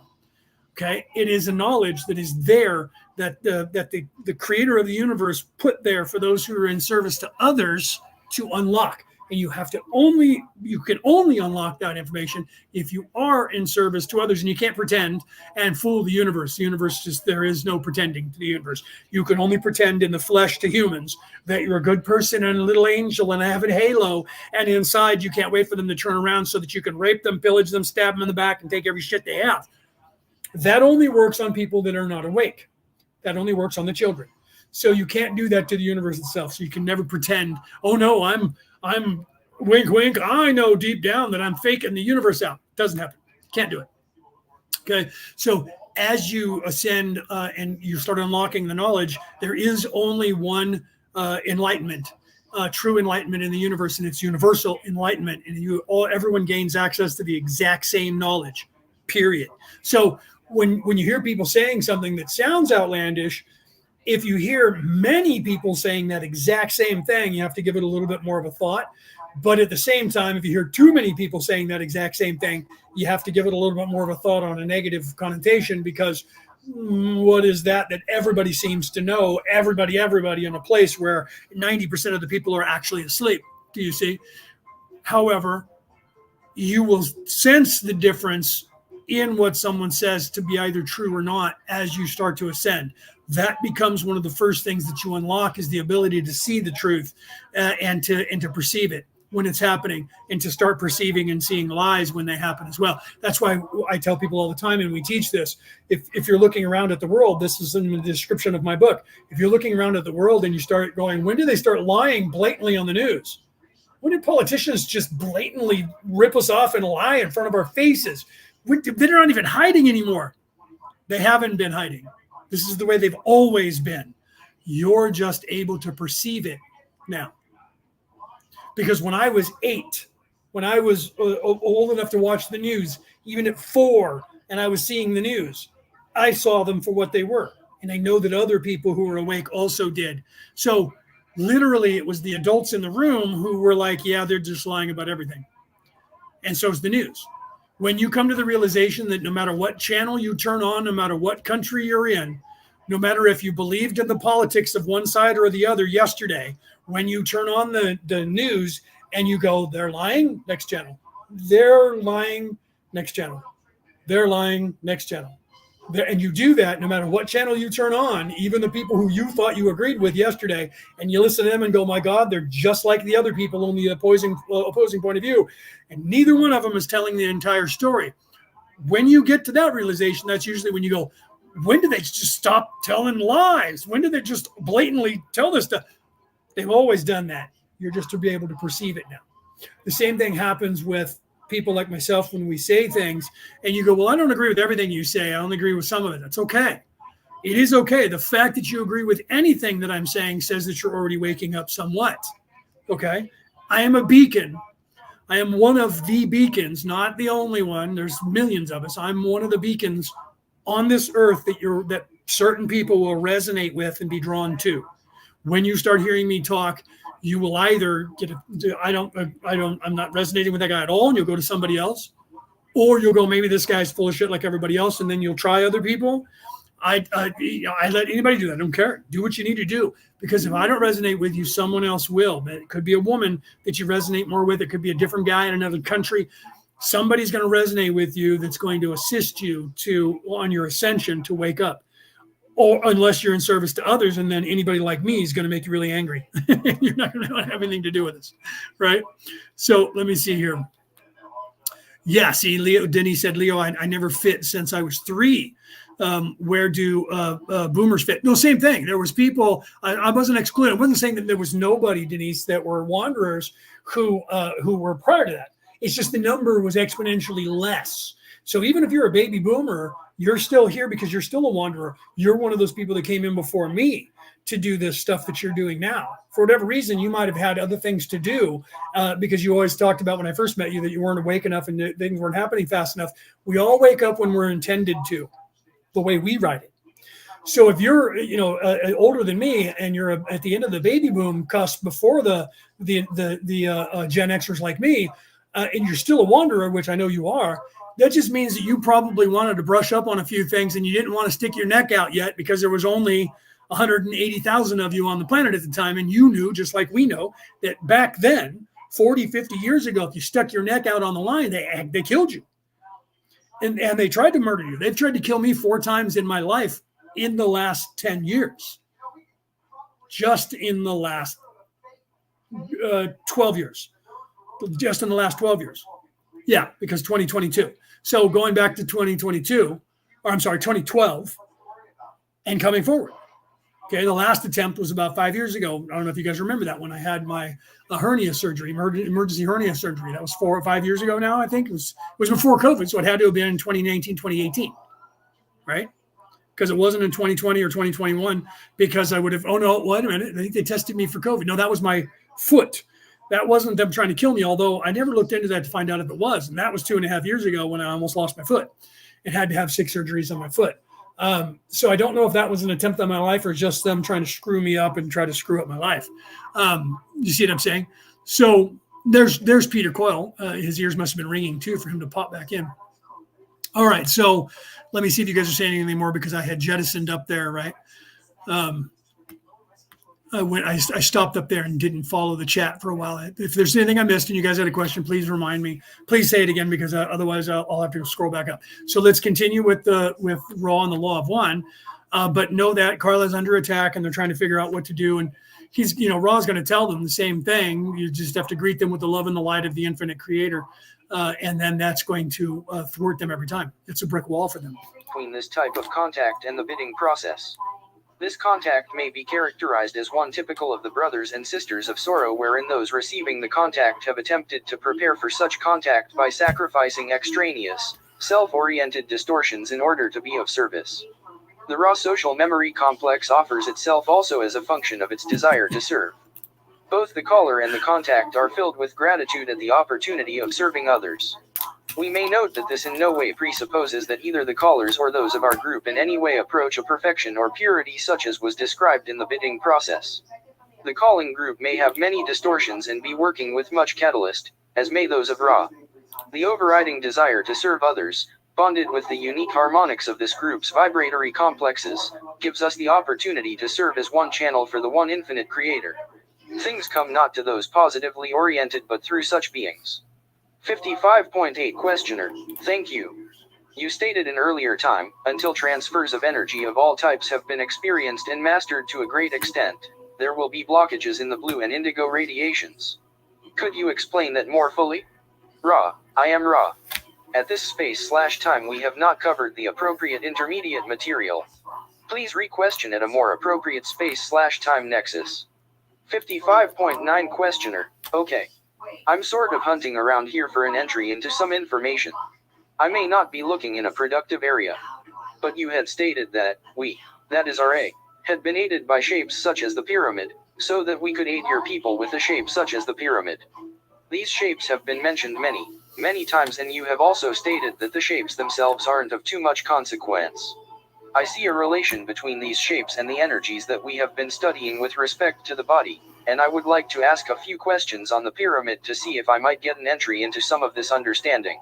See, so truly, Rick, because Rick said, don't ask questions because then we'll miss out on Ra. Truly, the reason I didn't go forward is because I knew that Ra was literally going to change the subject here, or Dawn was going to change the subject and move away from what we were talking about. So I kind of wanted to wring that out a little bit more before we got into the shapes and the energies, because that's going to be another whole conversation. So that's funny though, right? Yeah, don't keep distracting him because he'll sit there and he'll just keep going on. All right, let's continue. You stated, you will find the intersection of the triangle which is at the first level on each of the 4 sides forms a diamond in a plane which is horizontal. Can you tell me what you meant by the word intersection? Ra, I am Ra. Your mathematics and arithmetic have a paucity of configurative descriptions which we might use. Without intending to be obscure, we may note that the purpose of the shapes is to work with time/space portions of the mind/body/spirit complex. Okay, so before he goes any further, I wanted to, because Rick, I put it up on the screen. Those of you listening on the MP3 file, you don't see that. So you don't see what some of the stuff I keep putting up on the screen and haven't mentioned. But Rick said, because we're all loners, talking about, coming through, especially those of us who are older, getting back to that point, and then we'll get right back onto Ra. Well, that's why I couldn't wait for Cassie to wake up, because Cassie's one of her specialties is, they literally call her the great unifier. So literally one of her specialties is to take all of us who, because I'm not here to be the unifier. That's not my job. I'm here to win a war, right? I'm here to mop up and we got rid of the Orion Crusaders. They scared to death, ran from us and went to the center of the universe to continue conquering. But now we're trying to repair the damage that they did here to corrupt this place so that they could take advantage of it. So those of us who came through as wanderers, that we always do feel alone. But I'm here to try and help you wake up to soften that blow, so that you realize that there's more of us. But Cassie is truly the unifier, to where she can make us all feel one another more and be in touch with one another. And I couldn't wait for her to wake up, because we need her right now, and others like her who are here on the earth, and their job is to unify, create this unifying field of energy, a unified field of energy that's supposed to unify everybody in that field. The more of them that wake up all over the planet, the more of that field starts to connect with their other parts that came through to do the same thing. And Cassie's one of them. I'm not one of those. I'm the defiant field. I'm the masculine energy of that. So I'm more of the defiant field, but because I'm a half-breed Viking Celt, I have the warlike attitude, but I have enough of the Celtic shamanistic ways, and I made sure to learn that first in this lifetime, to get the Merlin title before I got any of the other titles, to learn from my father, who was also, because he was a Merlin and a Druid, and more of a peaceful long-term ideology of what was going on. But I'm ultimately boots on the ground to wake up the lions. She's boots on the ground to unify them so that they don't get all too out of control. Because if I wake up too many Vikings, you guys are going to run off and want to be berserks and start doing damage, which is okay. But we don't want to physically go after these people, because that's their realm. That's what they want. They want a physical war so they can justify murdering, raping, pillaging, and locking us all up, killing us all off and torturing us. That's what they do. That's the beast. So I'm trying to teach people how to fight them without doing that physical thing. And I have to first wake everybody up. So I'm waking people up and saying, we're here to do it, to make a difference. And then, but not in a physical way. And then what happens is all of you go, well, then how? And enter Cassie. Okay. Enter Cassie's energy, and Peter, if he's still here, Peter Coyle's energy. Peter Coyle is the battery. We call him that. He is the rock Gibraltar that came to be the anchor and energy to feed all of this. We all get energy from people like him. So when there's many of Peter around the world who their job is to bring the proper energy for this endeavor. My job is then to organize and wake up the people for this endeavor, to then get you guys ready to go. And then Cassie's job is to then unify and help unify and make connection with all the other unifiers around the earth, where Peter as his battery makes connection, and then me with all the other lions make connection. And then we have the unifiers, and then we have the motivators, right? And the motivators, we won't get involved in that yet, because we want to get everybody awake, or a good portion of people awake, and then start getting them on point, and then start uniting them and have the energy to do things.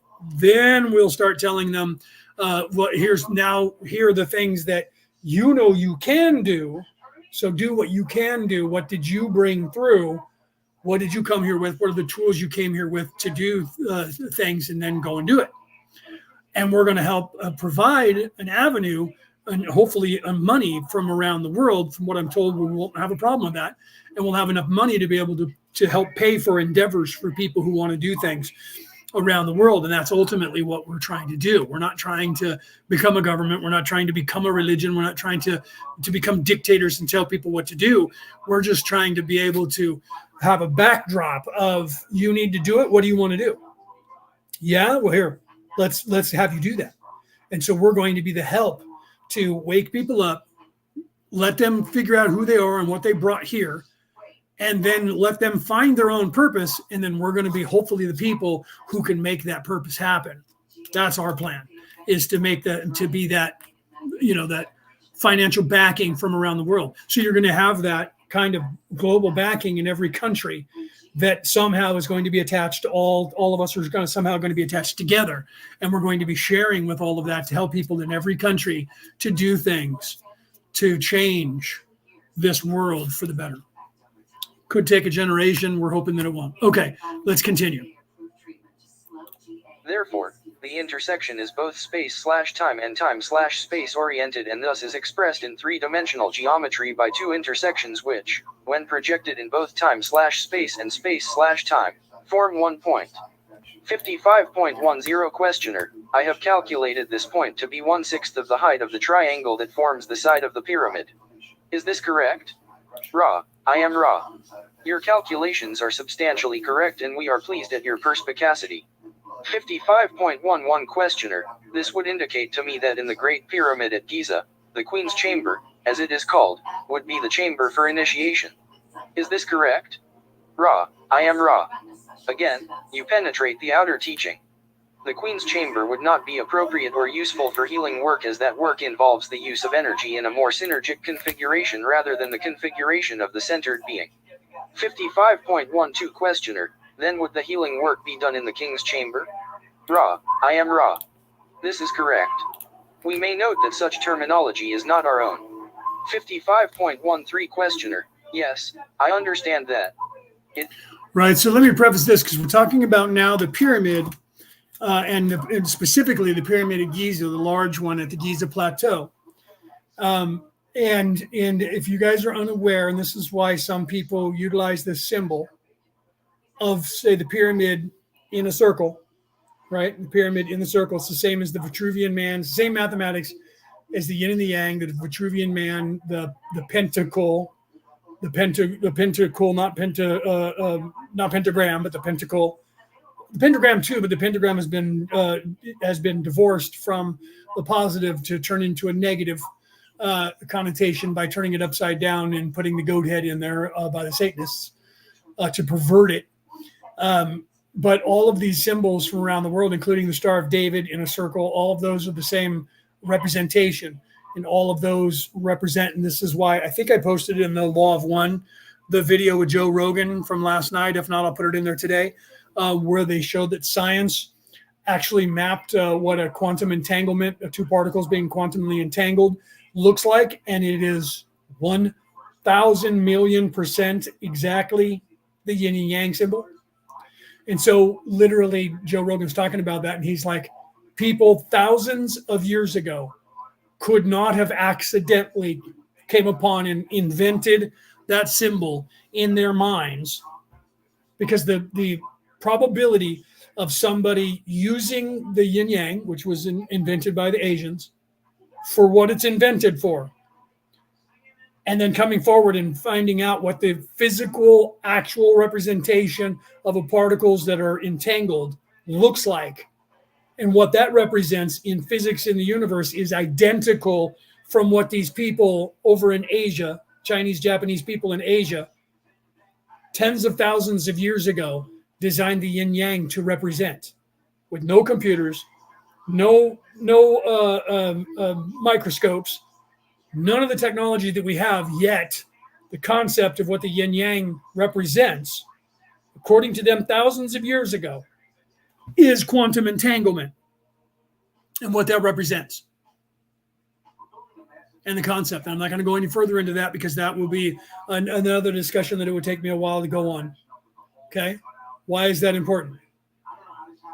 Okay. Why is that important? It is important because in the past, people were awake and knew things that they could improve through science. And we look back at the people in the past and say that's all mystic stuff that they just made up and invented, has nothing to do with anything in science. And then science today, and I talked about this in the chat, science today thinks that they're inventing or discovering brand new things. And when they do, they're finding out every single time.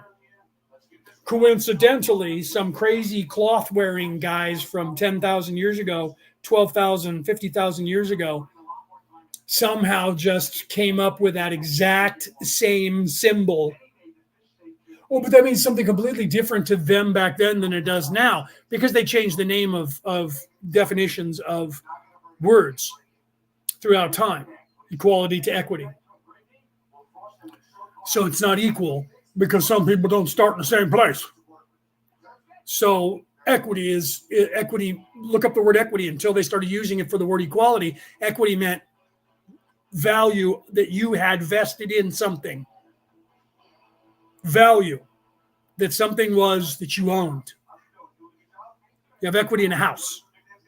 That means that's the amount of money that you have invested in the house that you can cash in. You have equity in your stock portfolio. That means that's how much your stock portfolio is worth, but you haven't cashed it in yet. So if you're talking about equity with humans and pretending that the meaning of equity, which is stock money that I have invested in you that I haven't cashed in yet, which means what you're worth to me that you don't know about, means equality. All of a sudden, that word doesn't mean property, ownership, and value. It now means equality. But for in the entire history of the word, and it's still used by people, it means property value. Value of something that you own, that you haven't cashed in on yet, until they tried to tell you that it meant equality. Okay, what it means is something that I own and I control, and I make sure that everybody else, that you, who I own and control, are all equal. By taking from some to give to others, and I have to be in control of it. That's why in my book I call them the controllers. Okay, Cody, welcome. Right? So you have to realize that in history they knew about this stuff, and they were trying to wake up, or they were waking up throughout history. Okay, so let's continue with what Raw's talking about. But now let me get back on that point before we start on Raw. So the pyramid in that shape, okay, and the pyramids themselves, when they were built to represent the human brain. And the pyramid is the structure of the brain going up to the third eye and the illumination. Talking about the king's chamber, which the king's chamber in our head would be synonymous with the third eye. Okay? But the queen's chamber, which would be synonymous with our actual vocal cords, but our mouth, is also, if you superimpose that and make it bigger, you will find that when you adjust it so that the heart chakra is where the queen's chamber is, then the king's chamber still sits at the third eye. So if you make it a smaller section and you put it in here in the head, right here like this in the skull, it represents the same thing through the claustrum up to the third eye. And then if you extend it out even further, but and then move it to the crown chakra, it becomes the heart chakra. And then if you just shift it even to here to where it's the third eye as the king's chamber, and you still shift it downward, it becomes the base, and it goes through all of the 7 chakras. So the pyramid is designed to be the ascension and the ascension chamber that is a representation in the physical. The pyramids of Quetzalcoatl from Machu Picchu and the like over here in Central and South America were designed the same way. That's why they were a step pyramid. Okay, and the step pyramid came up, and then there was a platform there, which was outside in the air instead of inside a roofed building, but it was still in the same place. It's the crown chakra, okay, at the top stairs, and the stairs were here, and then Quetzalcoatl would go up and down the staircase in the shadow every day to represent the Christos oil. And if you go and look at these stairs, there's 33 runs to the staircase. 33 spinal column, 33 vertebrae in the spinal column. It is the descension and the resurrection and the illumination at the top. It happens every single day by the shadow of the sun, and that was Quetzalcoatl going down the steps, and literally the shadow from the stairs with the sun shining on it shined on the ground, and it literally looked like a snake coming down on the ground and disappearing into the ground. So at the morning, when the sun came up, the snake rose and went up as the sun was illuminating to go to 12 noon. At the brightest point, the shadow disappears at the top of the pyramid step. The top of the step pyramid, 33 runs up the staircase, disappeared when the light was illuminating at its brightest the entire planet. Inside the pyramids of Giza, that didn't happen, but the sun shines in from the roof down into the king's chamber right at noon and illuminates the king's chamber. Same thing, but over here they didn't put a roof on it. That's synonymous around the world. I'm writing about that in my new book that I'm currently writing, and I posted about it since the new moon, Monday. If you go back and look at my reels or shorts on all platforms, you will see that I'm showing you that showing you that how the Hindu religion and the Christ is synonymous with one another, and how that entire endeavor that I'm telling you about, like Krishna means Christos. They're both in ancient Greek mean the same thing. It means the Christ oil. So Krishna and Vishnu, you should look up those words and see what they mean. I'm going to talk about that in my new book that will be out in a couple of years. Okay. So you should learn that. So literally you have the same deity figure that the same people knew, that they've explained it in a different way because of the language that they have, as opposed to the Egyptians and their language, the Hebrews and their language, and the Hindus in their language, the Indians. Okay. Because of the language that they spoke, which is all of those, or except for the Egyptians, the other two are derivatives of Sanskrit, by the way. Okay. They come from Sanskrit, and then there's an older language before that, which is Sanskrit. But I don't know what the name of that is. You could say Mesopotamian but it's Proto-Mesopotamian as well. But Mesopotamian is what we have in written. If you heard it spoken, you would realize that it was the same as modern day Hebrew, Yiddish, Sanskrit, and the like. And then Arabic is a crossover language between the Viking language that the modern Norwegians speak when they were over there, just like the Russian Slavic languages are Greek Orthodox mixed with the Viking language, whereas all of the rest of Europe is Italian, Latin, which is what Italian is based on, Spanish is based on, and you can see how that blends up to the Vikings. But you see that the origin is the Norwegian language. Anybody who's a linguist will tell you that the origin going outward is the Norwegian language, and that going across. And you can see that the Greeks came in and influenced the people in Russia and Czechoslovakia, or the Czech and Slovakia and the like, as they went in. And then you can see it blend towards the Asian language as you get into China and the like. And then as you go south, you can see how it evolves. And then when you get to the Middle East, you can see how it evolved around there. So literally the Mesopotamian language and the Mesopotamian cuneiform is the version, the written version, but the words are you can intermingle them with Greek, because the Arcadians, who had a border that was 1,000 miles long with Mesopotamia, were Greeks.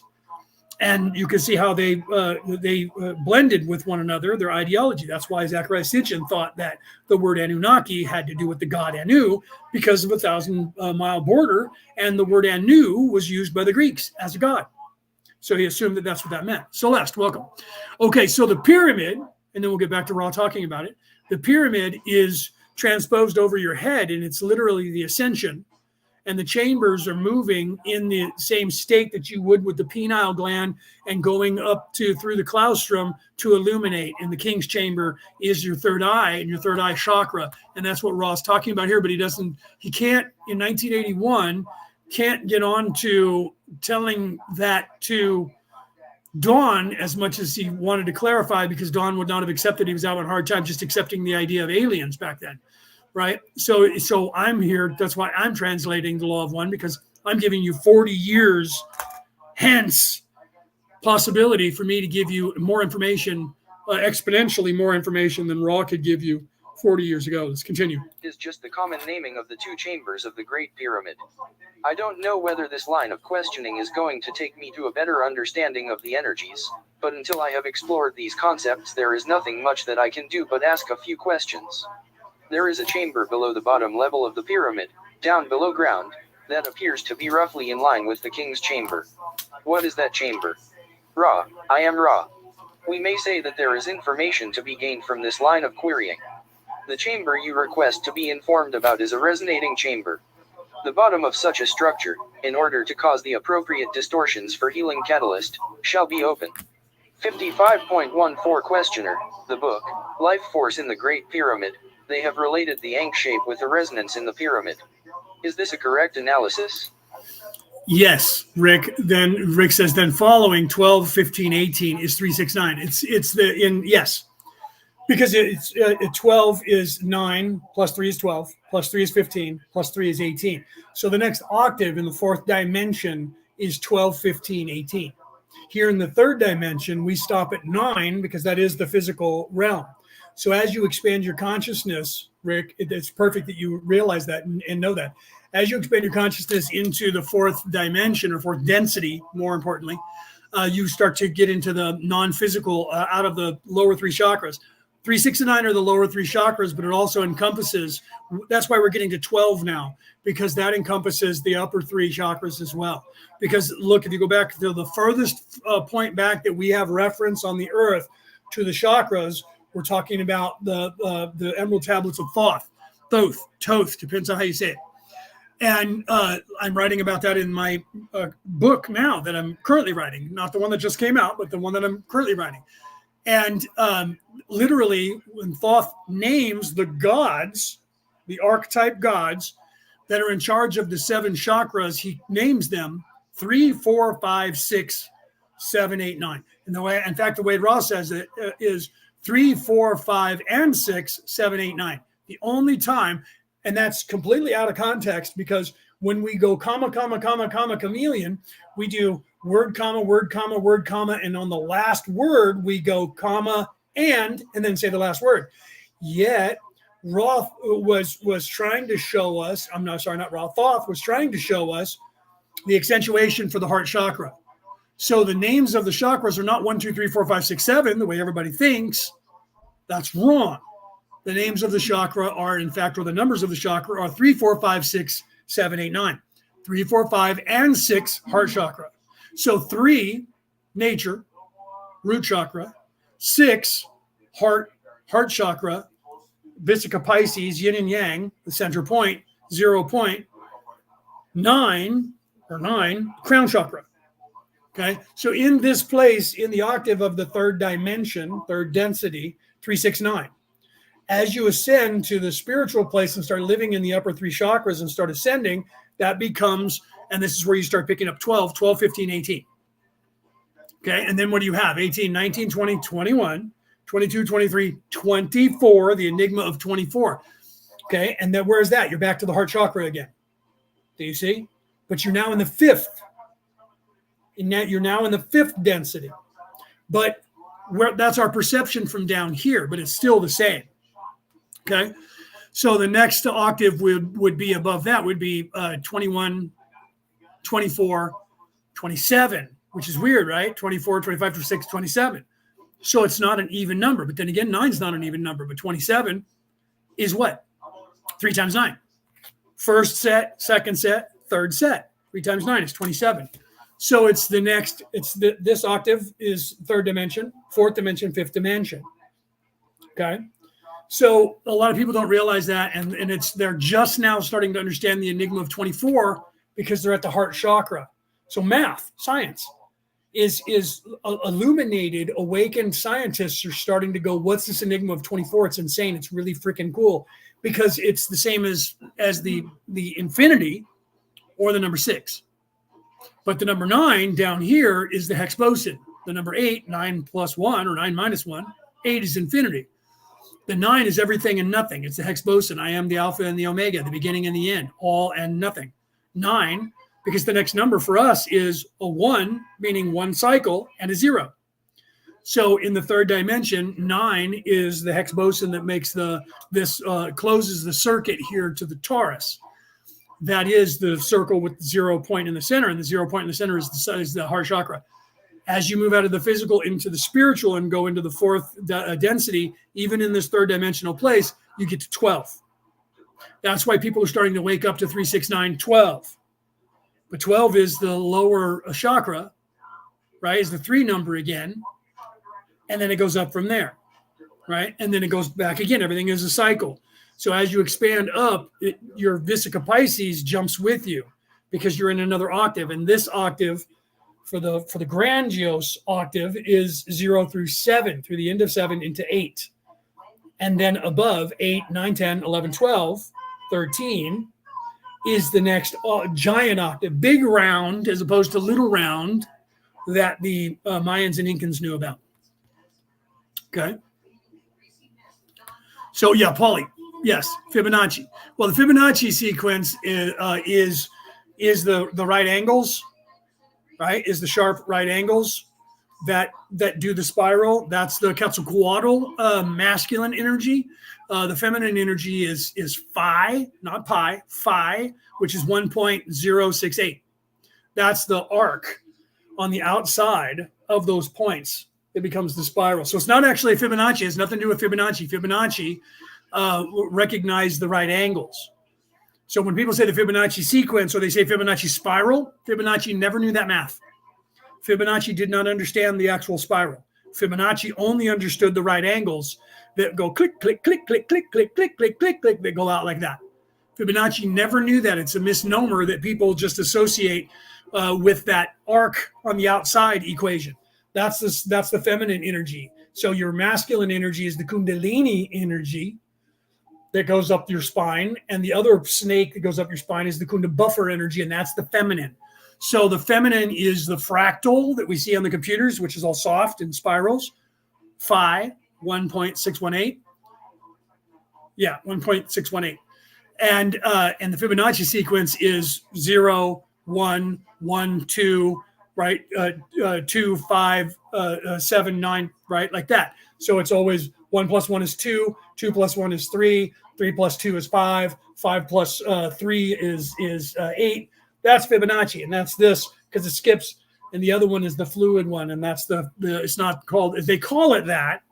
They call it the Fibonacci spiral, but Fibonacci never actually figured it out. So the golden ratio, golden mean ratio is the actual scientific terminology. Thank you, Julie. The golden ratio, which is phi, not phi, not pi. It's either pronounced phi or phi.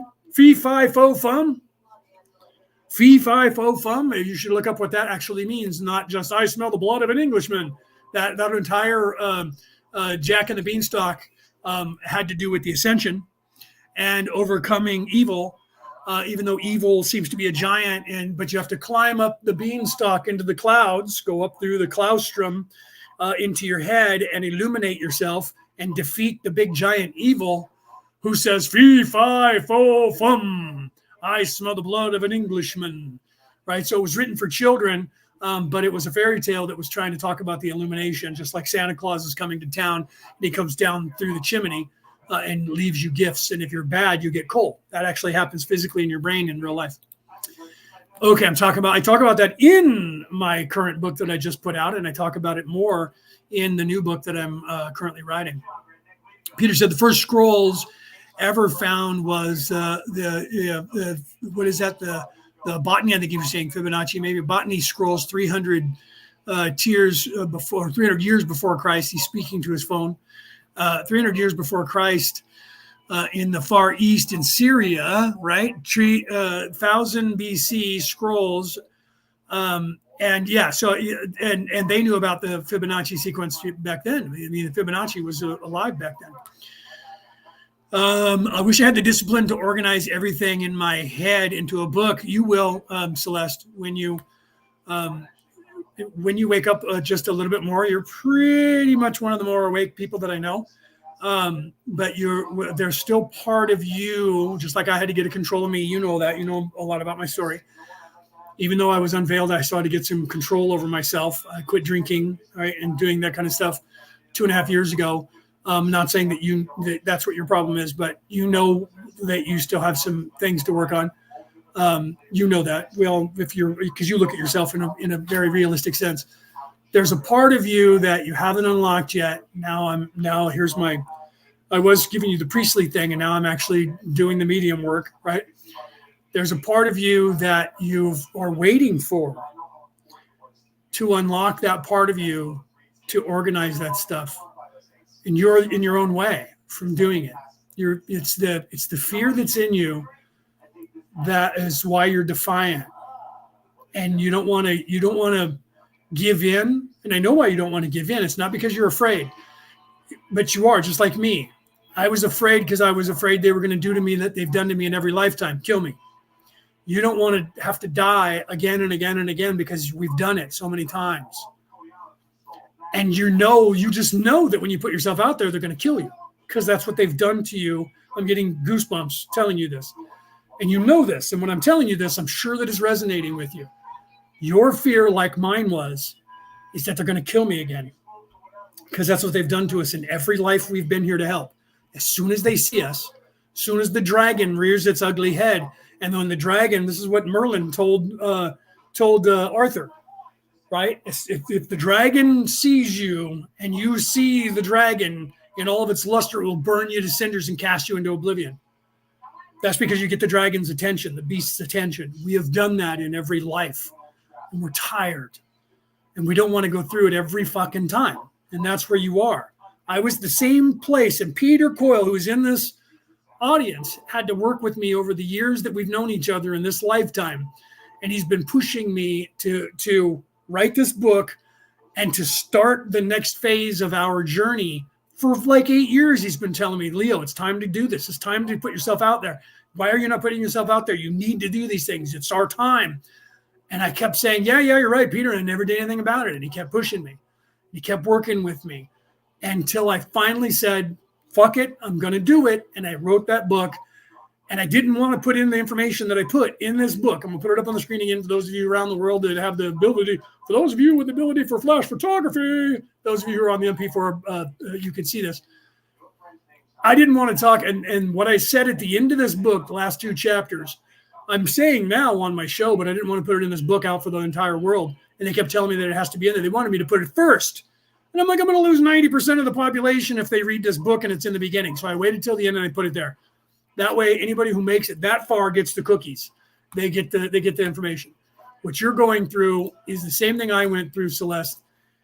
And you're holding back on your own self because you know what that entails. Because you already, the first time I met you years ago, whenever that was, 7, 8 years ago now, first thing you said to me is, you're going to kick me out of my group because I've been kicked out of every respectable group on Facebook for the same reasons. And I laughed at you and said, I'm not going to kick you out of this group no matter what you say in this group. I'm sure you remember that conversation that we had. And I never did. Why? Because I understood you. I got what it was. Even when you got mad at me and yelled at me a few times, right? We've had our differences. I didn't get mad at you back. And I went and I listened. Why? Because it's important to do that. So you have the same blockage that I had. You're tired. You've been doing this a long time, man. You've been on this planet for many generations. And every time you've come out and tried to give people the information, it fucking strung you up and burned your witch ass. Right? And you're like, they're going to do it again, man. I just know it. I had the same reasoning. And they've tried to kill me 4 times. You know most of those because you were around. They've tried to kill me in this lifetime, but we're protected now. So when you surrender to that, you'll organize everything and it'll come to you and you'll start writing if that's what you decided to do in this life. And if not, you'll just keep doing what you're doing and step up that game because you came here to do this, right? So I'm sorry that I hope you didn't get mad at me because no, she's 100% on point. Thank you. I was like, this was impromptu. I'm not trying to out you, Celeste, in any way. And I apologize if in any way you're like, dude, why are you doing this live on your show? Right. But you know me, right? You know me. We go back. So once you get out of your own way and you relax and surrender to that, it's scary. I still, even now, the book is out there. My podcast is out there. And I'm like, people are going to either hate me, but then you just realize they're either going to hate you and what are they going to do? Death threats. We get those. What are you going to do? Right. So the only thing that you can do is make peace with that and go, okay, if they kill me, that's why I joke now. People go, aren't you worried that the Men in Black are going to show up or somebody's going to kill you? No, man, I'll just come back as somebody else.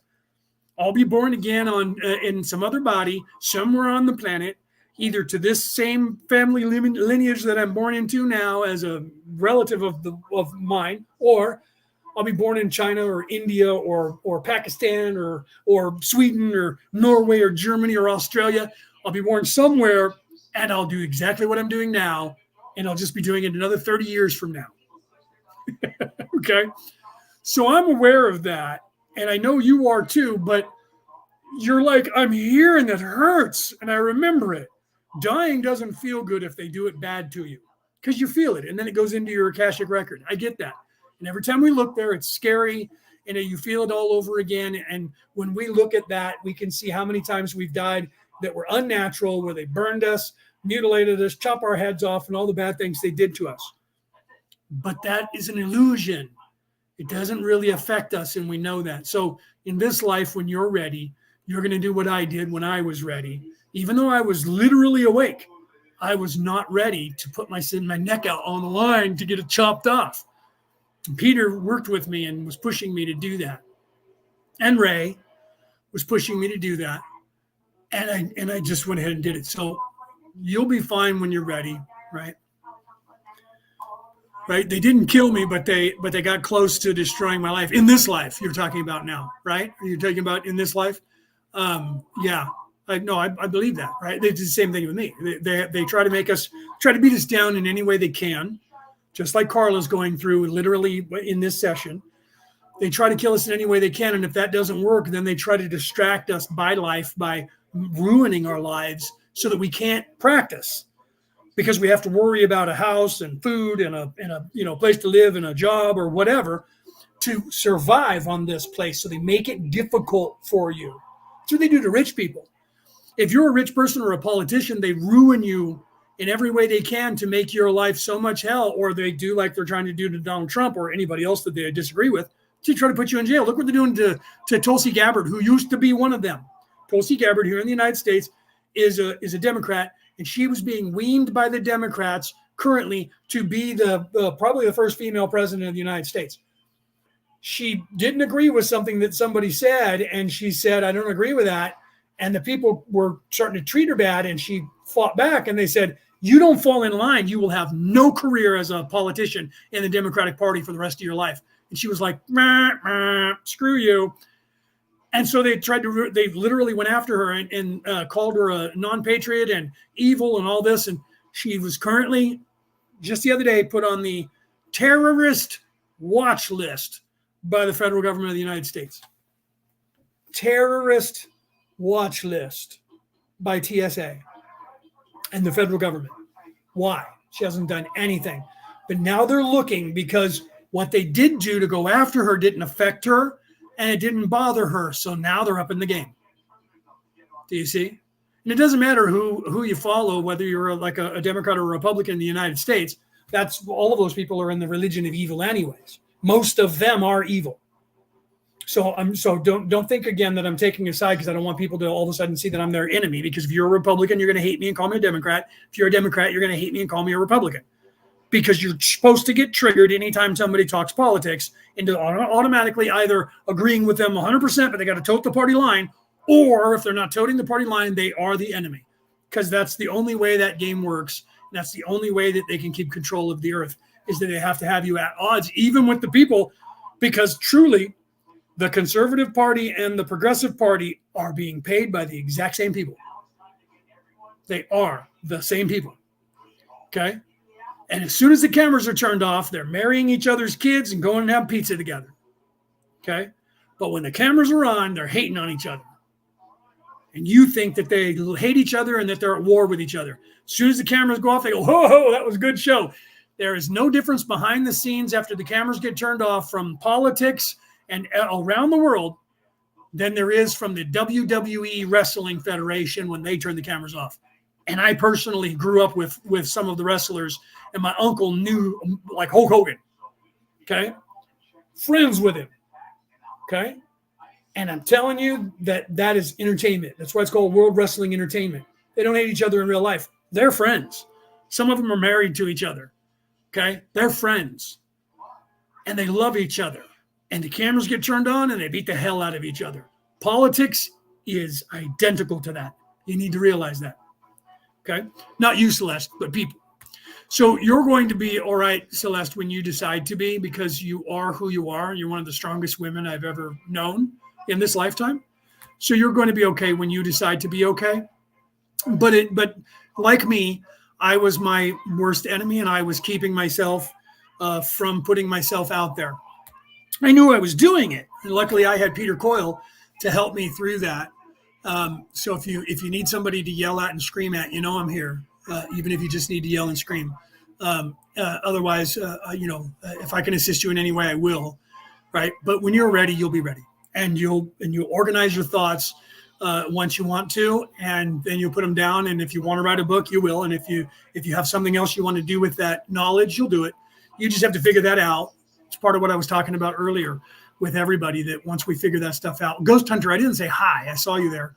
I didn't say hi. Ghost Hunter popped in and said, reality, right? What is that? Realty need real reality. Is that what you're saying? Reality. Oh, reality. We need real reality.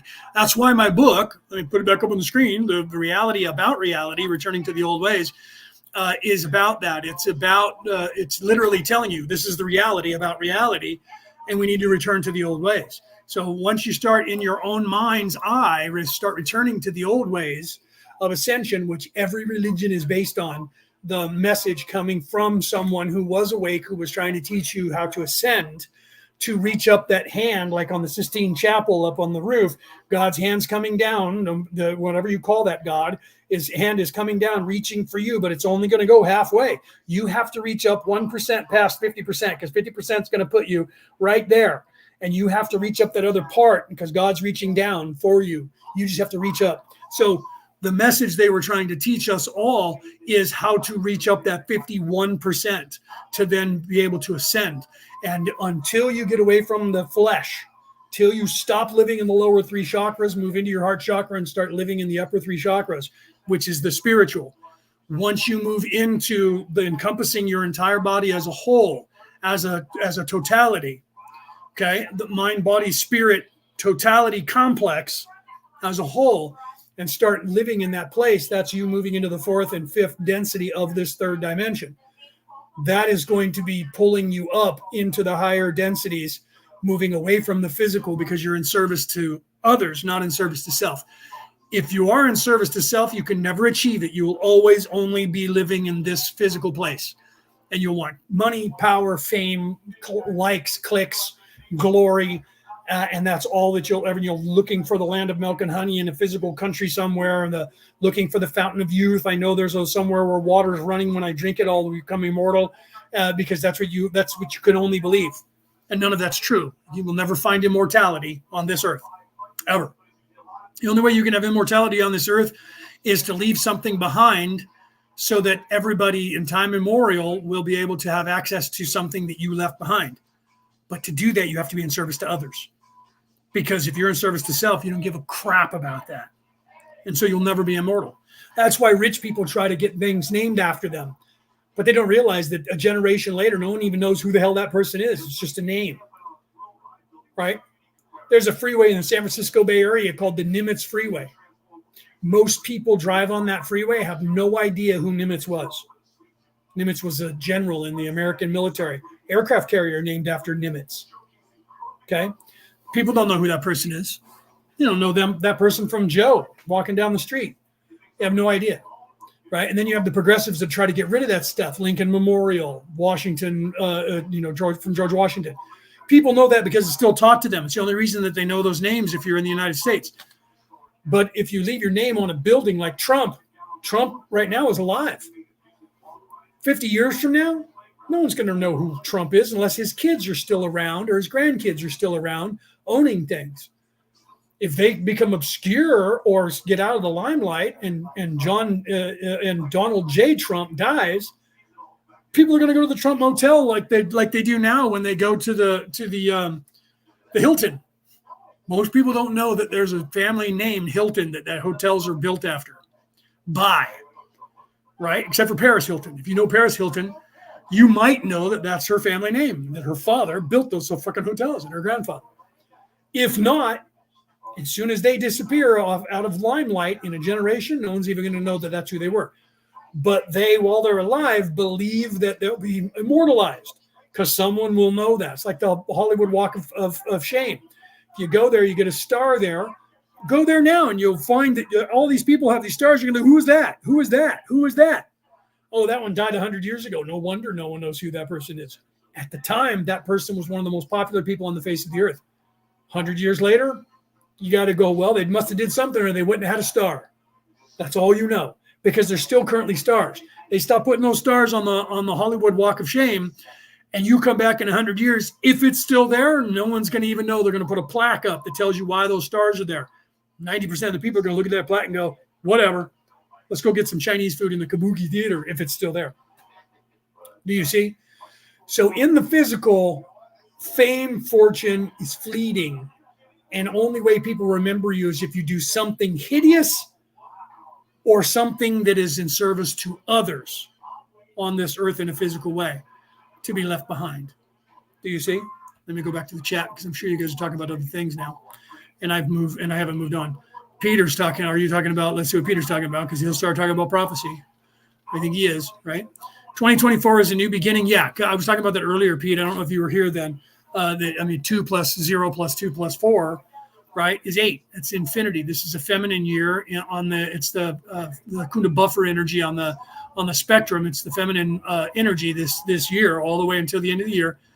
Every other year goes masculine, feminine, masculine, feminine. Think about that. Odd, even, odd, even, odd, even, odd, even. Okay. So 2024 is a feminine year. It's a positive year, so it's feminine, and it's more loving, nurturing, caring energy. And then 2025 is going to be more warlike, more aggressive, even though we're moving into a more feminine age, the age of Aquarius, more feminine age, Waktoon 13.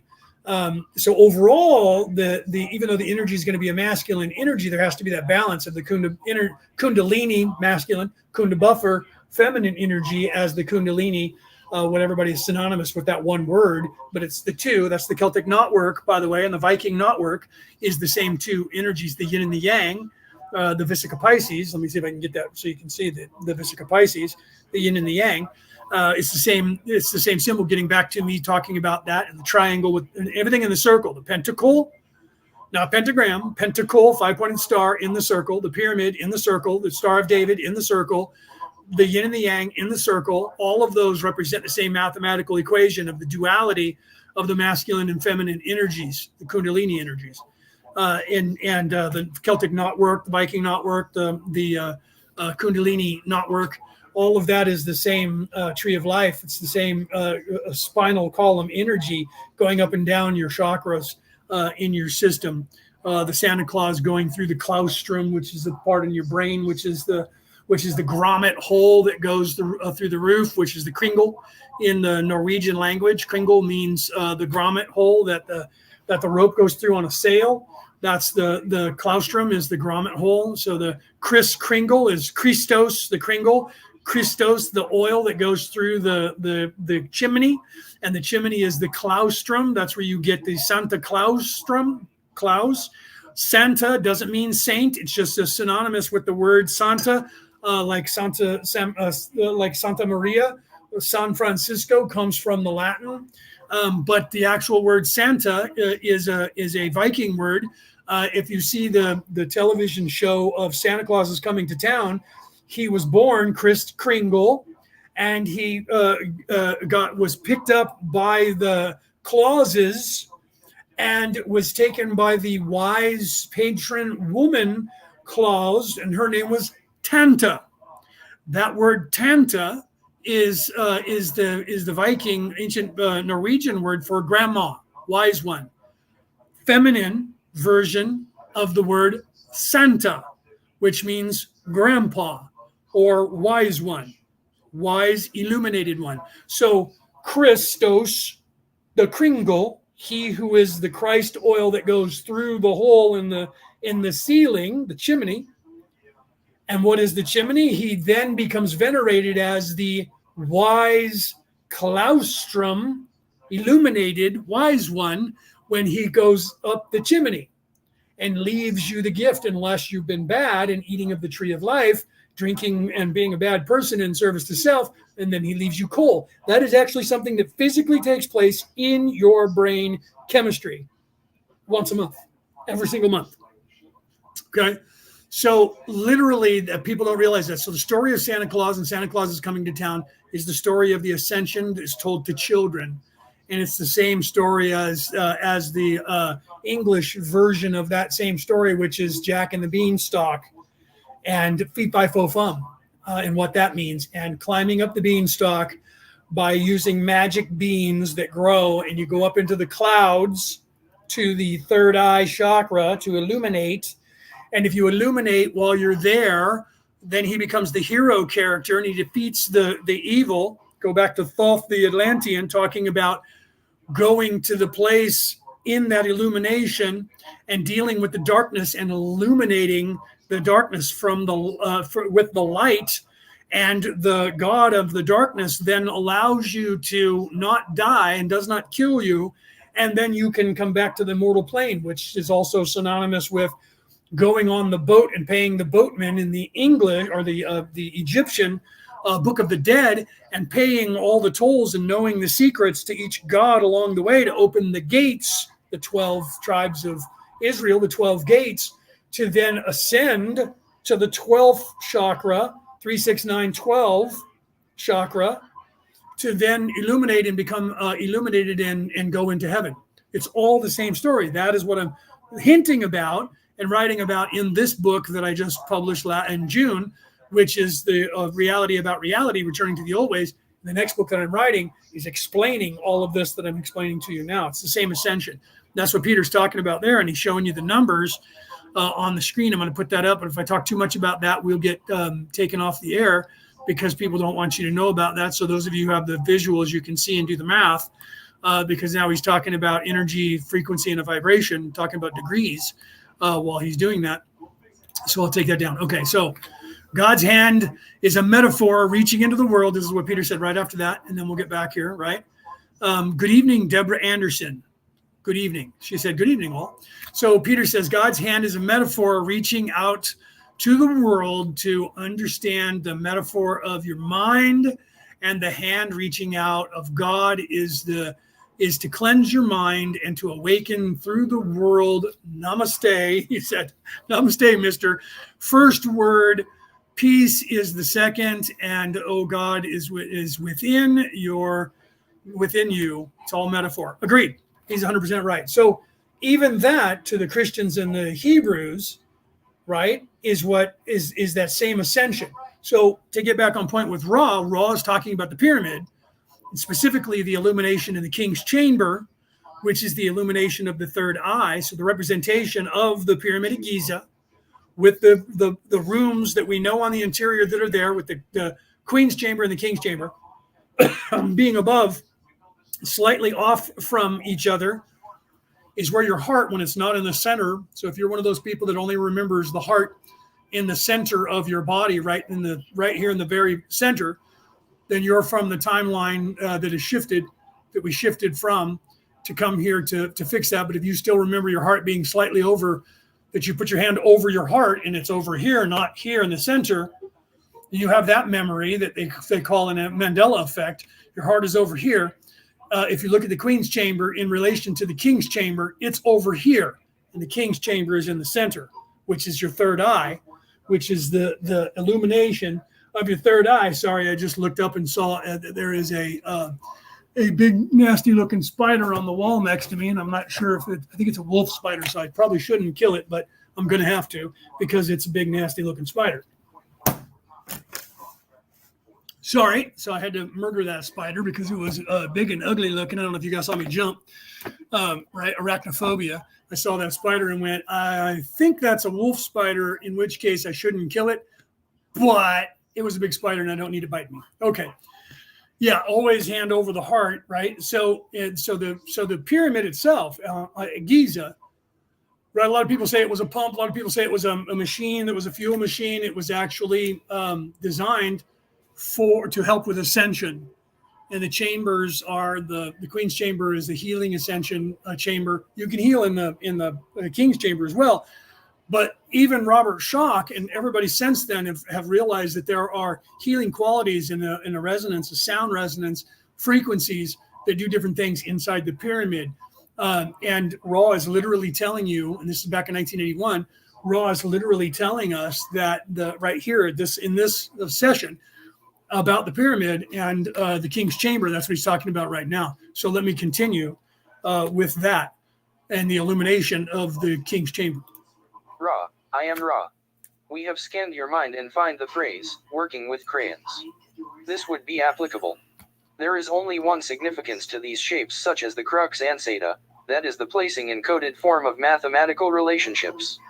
55.15 Questioner, is the 76 degrees 18 minutes angle at the apex of the pyramid a critical angle? Ra, I am Ra. For the healing work intended, this angle is appropriate. 55.16 Questioner, why does the King's Chamber have the various small chambers above it? Ra, I am Ra. This will be the last full query of this working. We must address this query more generally in order to explicate your specific question. The positioning of the entity to be healed is such that the life energies, if you will, are in a position to be briefly interrupted or intersected by light. This light then may, by the catalyst of the healer with the crystal, manipulate the aural forces, as you may call the various energy centers, in such a way that if the entity to be healed wills it so, corrections may take place.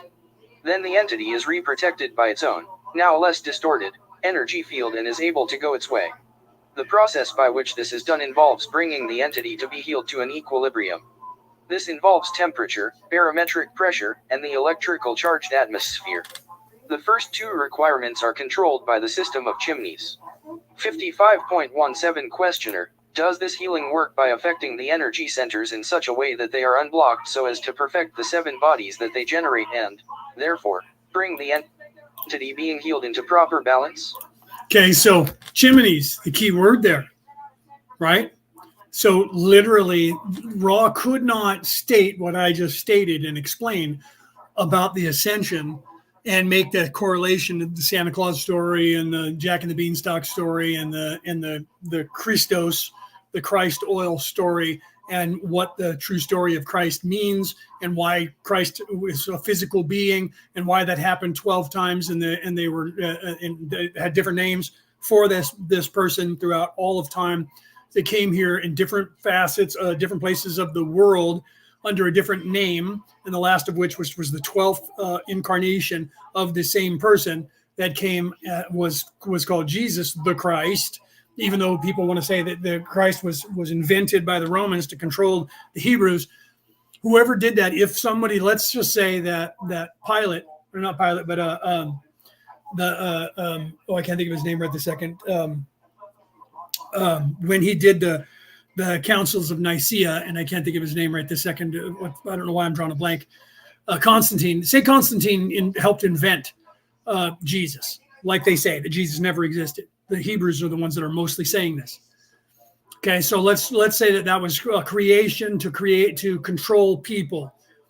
Okay, the problem with that theory is that what they created and wrote down is the actual ascension and the actual ascension message. So if they created it to control people purely, they screwed up bigger than they could ever screw up, because they inadvertently told you the true story of ascension that has been synonymous throughout all of the world. So if evil people, and this is where, if you get into the Dead Sea Scrolls, one of them, and I don't remember if it was the Book of Truth, it might have been the Scroll of Truth, which talks about Jesus. They took that out of the Bible. One of the scrolls, all of those they took out of the Bible during the first and second council of Nicaea, and the Essenes hid them in the Dead Sea area. We found them in 1948, hence the term Dead Sea Scrolls. One of them said the human race was created by Error, and Error was a goddess, a subspecies of gods that was not the creator of the universe, but Error decided that she could create as good as the creator and created the human race.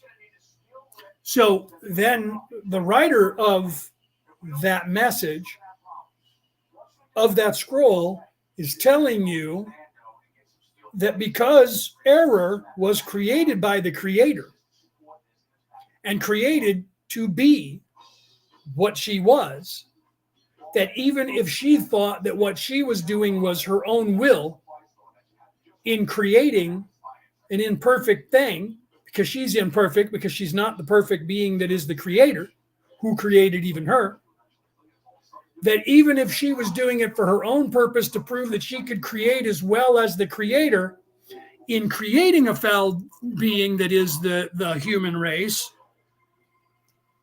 the creator is aware that error had that ability and in fact put everything into motion so that error would then come to that conclusion and create the human race. That is written thousands of years ago in that scroll. So let's go to what I was talking about with the creation of Christ. If, say, the Hebrews are correct and that the Romans created Christ because they wanted to control the people, they did such a sloppy and lousy job because they had to convince the people, so they had to tell some truths with their lies. They actually didn't tell any lies because they told about the exact creation that needed to be known, so that everything that happens, even though if you're a Hebrew and you're a Hasidic Jew or any other race for that matter that is not, or religion that hates Christianity and wants to discount it, every argument that you have goes away if you realize that even the people that you claim created that was created by the same creator. That whether or not, and this goes back to what Ra is teaching in the Law of One, whether you know it or not, even when you're being evil and you're doing evil things, you're serving the all. Because you were created to be evil by the Creator, to be evil, to do evil, so that you would then serve as that example for people who were not. And so that everybody in this entire cycle of good and evil would have the ability to truly know what it means to live and to die, to love and to hate, to be tortured and to torture, to have every experience that we have. Hence the reason that Ra said in the very beginning, there is no right and wrong, there only is. Okay? So the truth is, it's unimportant whether Jesus was created by some Roman guys, some Jewish guys, or some Japanese guys, or some German guys, or women, or anybody else, or aliens.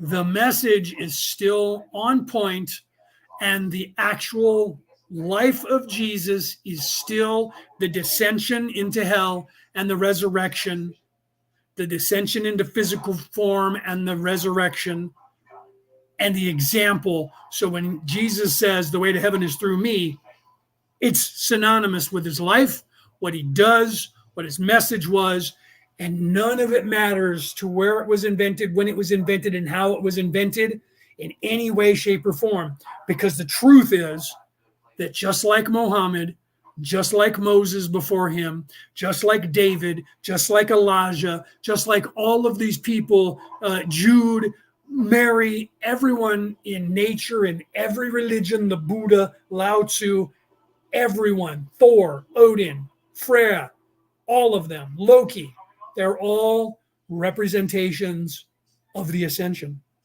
And they're all the same ascension. Okay? The tree of life is the tree of life in every language, no matter what you call that tree of life. The yin and the yang is still particle entanglement. It is still the Vesica Pisces. It is still the masculine and feminine. It is still war, hatred, love, peace. It is still the dual aspect of the human condition, masculine, feminine. It is all the same. And this is what I'm writing about in my book, wrote about in The Reality About Reality, Returning to the Old Ways, and what I'm writing further in my next book. Everybody's so focused on trying to find the oldest possible religious scroll because they're all based on, every one of them sounds so much the same. They must be based on the older one. So you can't find the trees, can't find the forest because there's trees in the way. We need to chop these trees down to try and find the forest. And you're knocking down the whole forest looking for the forest instead of stepping back and going, oh, that's like Captain Jack Sparrow sitting there in his captain's cabin, and goes, "Why is the rum always gone?" And then he stands up and he starts staggering, almost falls over, and goes, "Oh." He didn't realize he was drunk till he got up to go get more alcohol because he drank it all. Then he realized why the rum was gone, because he drank it all and he was drunk. Okay. So everybody's so busy looking for the forest that they walk up to the trees and they go, "It must be on the other side of these trees." What is a forest? A bunch of trees. So what is the ascension? It's in every scroll. So instead of looking for an older and older and older and older scroll, do you think that somewhere along the line someone's going to say, "You found the end of the internet. This is the very first scroll ever written"? That will never happen. Because no matter what you find, you're going to go, "There must be an older one." And so you're going to take that scroll and go, "That's nice," and throw it out, instead of actually paying attention to what that scroll and every scroll you found for 50,000 years was saying. They're all saying the same thing. All the religions are saying the same thing. All spirituality is saying the same thing. Everything that is in service to others and the all is saying the same thing. Universal knowledge that you unlock is the same. Everyone unlocks the same knowledge. Everyone. Unless you're in service to self, and then all of you unlock the same knowledge. Only people can unlock if they're in service to self. And the other knowledge that you gain of the ascension can only be unlocked if you're in service to others. That is the only two knowledges that are out there.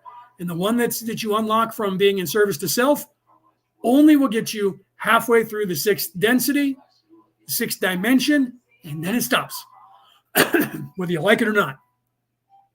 Okay? You don't have to believe it. Do it. Do whatever you want to do. See you on the other side. Okay? So you'll get stuck there. I'll go past that. Eventually, you'll catch up to me, and I'll meet you, and I'll high five. You finally figured it out. Okay? All right, so let's continue. We only got a couple minutes left of this session. Ra, I am Ra. This entity tires.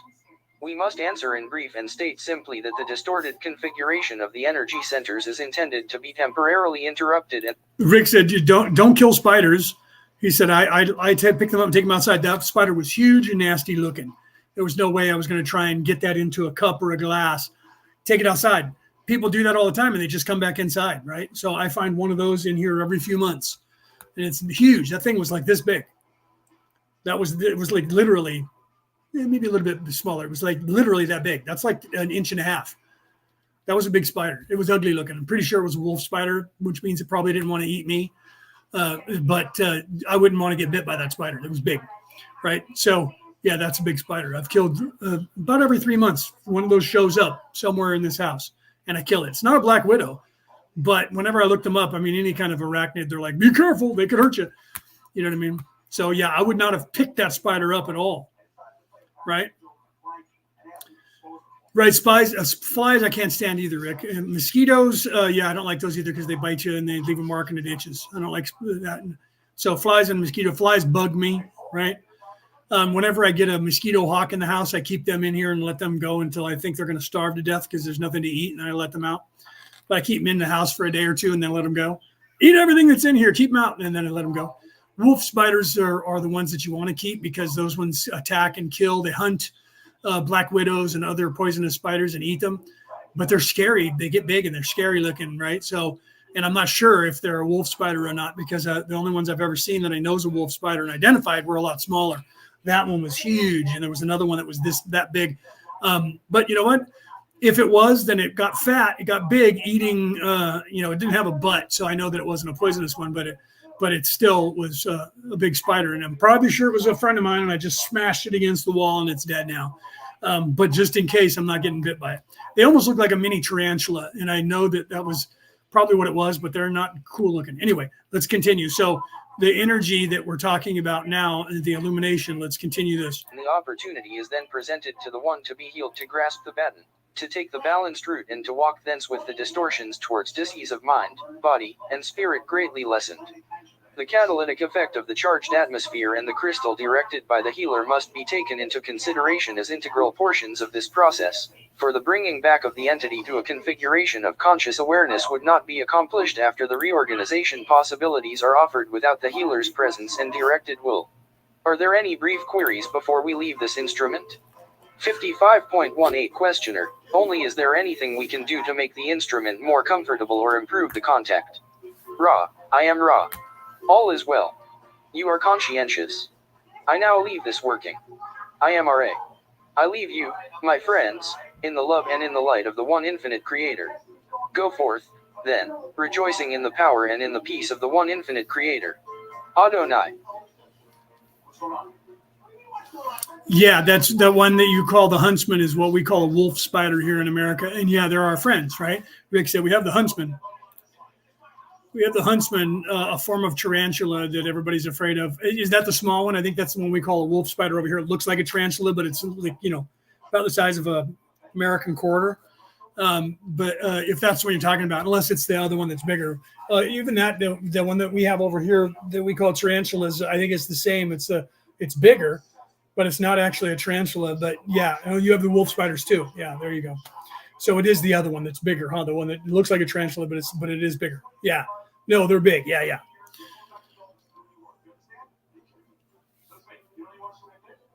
Right. Peter's talking about what the stop spiders come into our house, rob apple cider vinegar, whether they drop of a lemon around the door and the windows, and so they don't like the smell of that vinegar.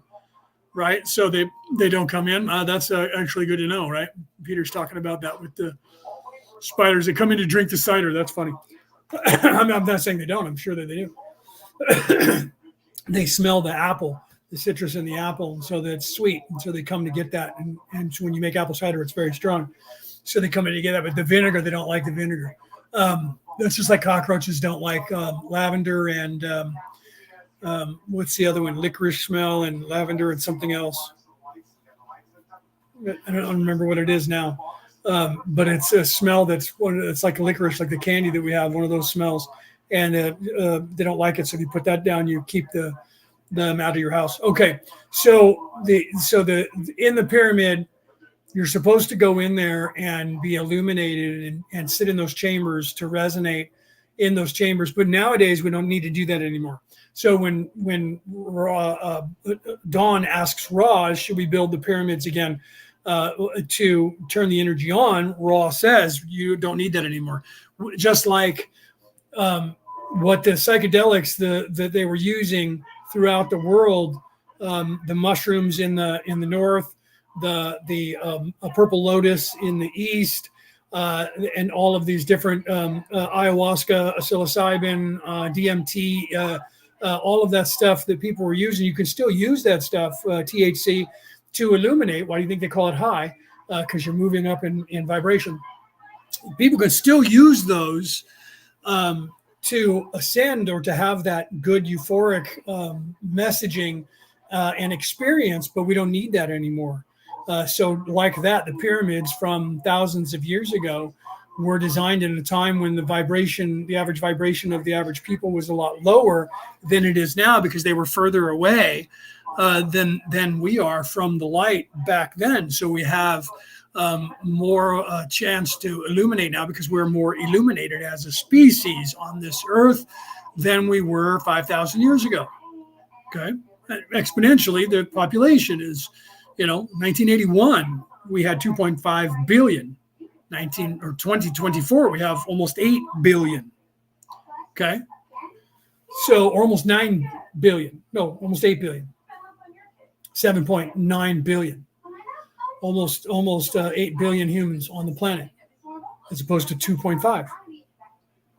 Go back 5,000 years. We only had a couple of million people on the planet, because 77,000 years there was a destruction, and then there was the flood. The deluge was about 12,000 years ago. So we're repopulating the planet since the last destruction of the earth. So you have these destructions that happened 75,000, 128,000 years ago, 77,000 years ago, 12,000 years ago, and we're repopulating now. That's why they're trying to kill us off. They realized that the population was exponentially growing, and evil people in the 90s decided they needed to kill off everybody because the Georgia Guidestones were put together then, saying that the total population should be about 580,000 people, because it's more manageable, of the entire earth.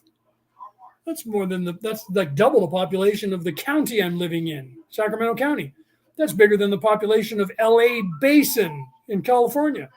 We have 40 million people in the state of California. That's more people than the entire country of Canada, just in this state. People don't realize how big the state of California is, right? No one realizes that in the population. Look at the population of Texas. It's like 38 million people just in that one state. There's a lot of people. We have more people in the state of California than most countries in Europe do. Okay. What is there, 11 million people in Ireland or 15 million people in Ireland right now? We have that many people in the San Francisco Bay Area. In the Bay Area, 50-mile area, 50 square mile area in the middle of the state of California has as many people as your entire state, your entire country of Ireland. 38 million people in Germany or less. California has more population than the country of Germany currently. Think about that, right? The only people that outpopulate the United States of America is China, right? Unless you combine like all of Europe. Even then, all of Europe doesn't make up the 380 million Americans. Okay? The entire Europe population is less than that of the United States. Scary.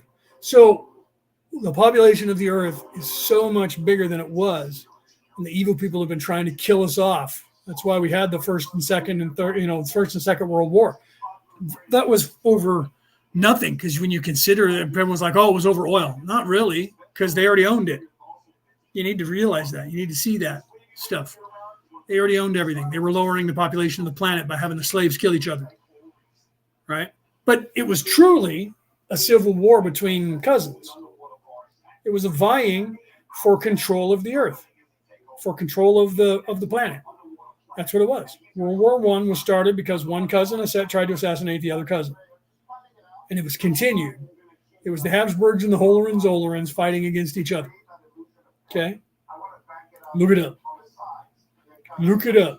World War II was just an extension of that, propped up by the, whatever you want to call them, the Illuminati, whatever you call that. It's the secret societies behind the enemy lines of each other's territory by the families that owned it. You think Adolf Hitler had the power by himself to take control of the Nazi party? No, he had money. He had backing. People found him. He was a patsy. And when he got too powerful, they took control of him. His people that were in charge of him were in control of him. They had him hopped up on so much drugs, he was going crazy because he thought that he was the god of the planet. They're like, you're not a Caesar, you're not a czar. In fact, you're a half-breed. You're not even at the high table. But he was unaware of that. He thought he was the shit. And then he found that out, that he wasn't. Okay? And they showed him that by trying to blow him up, trying to kill him. People were like, oh, no, it was just the English trying to take him out. The English were working for the other cousin. Same person that the Americans were working for. Okay? The other cousin. That's why you had the German eagle was facing one direction and the American eagle was facing the other direction. You put the two of those together and it's the Habsburgs and the Hohenzollern cousins when they were united under the banner that has one eagle head this way and one eagle head that way. Separate those and you have America and Germany. Okay? Separate those, you have Axis and Allies. Okay? So you just have to look behind the scenes and go up so that all that was someone in the family that didn't want to wait their turn and decided that they could take control from the other family member. And they were going to war with each other. Cousins trying to kill each other over who was going to be in control of the planet, ultimately.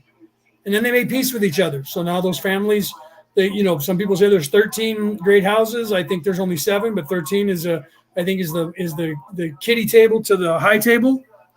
High table is 7. Next table down is 13.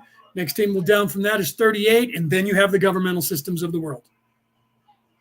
Okay, these people that are politicians and the kings and queens in England, the king over there, he's not at the high table. He's people know who he is. He's at the kids' table. President of the United States, not at the high table. People know who he is. He's at the kids' table. Okay, he's not even at the high table. He's not even at the intermediate table. He's at the child's table. And all the politicians from every government although they act like they own the planet, they are below the kids' table. They're getting the scraps off the floor with the dogs. Okay? But they're in the building, and they're sitting below the high table, eating the scraps off the table, licking the shit off of the ass of the person who's eating at the high table to clean that person's ass, licking their shit right out of their anus. Okay? And they're glad to do it because they're in the house. They're not outside. Peasants in the streets digging up everything for food and planting it all to keep everybody fat and sassy in the high table. Okay? Julie said 100% correct. Were you talking to me or were you talking to Rick? Rick said, hey, what happened to Cassie? Road trip, coaching? I don't know. I'm not sure what Cassie's doing right now. I don't own her, so I didn't ask. I don't know what she's up to. She could be doing anything in the world, right? So yeah, right. So yeah, 100%. So literally. So yeah, you were. I thought you were, Julie. Julie said no. I was talking to you. Yeah, no. So I talk about that in my book. I'm going to put it up one last commercial before I go. I'm going to put it up on the picture on the screen again. In my book, I call them, to get around censorship, I call them the controllers. You hear me mention it, but I don't talk about the Orion Crusaders.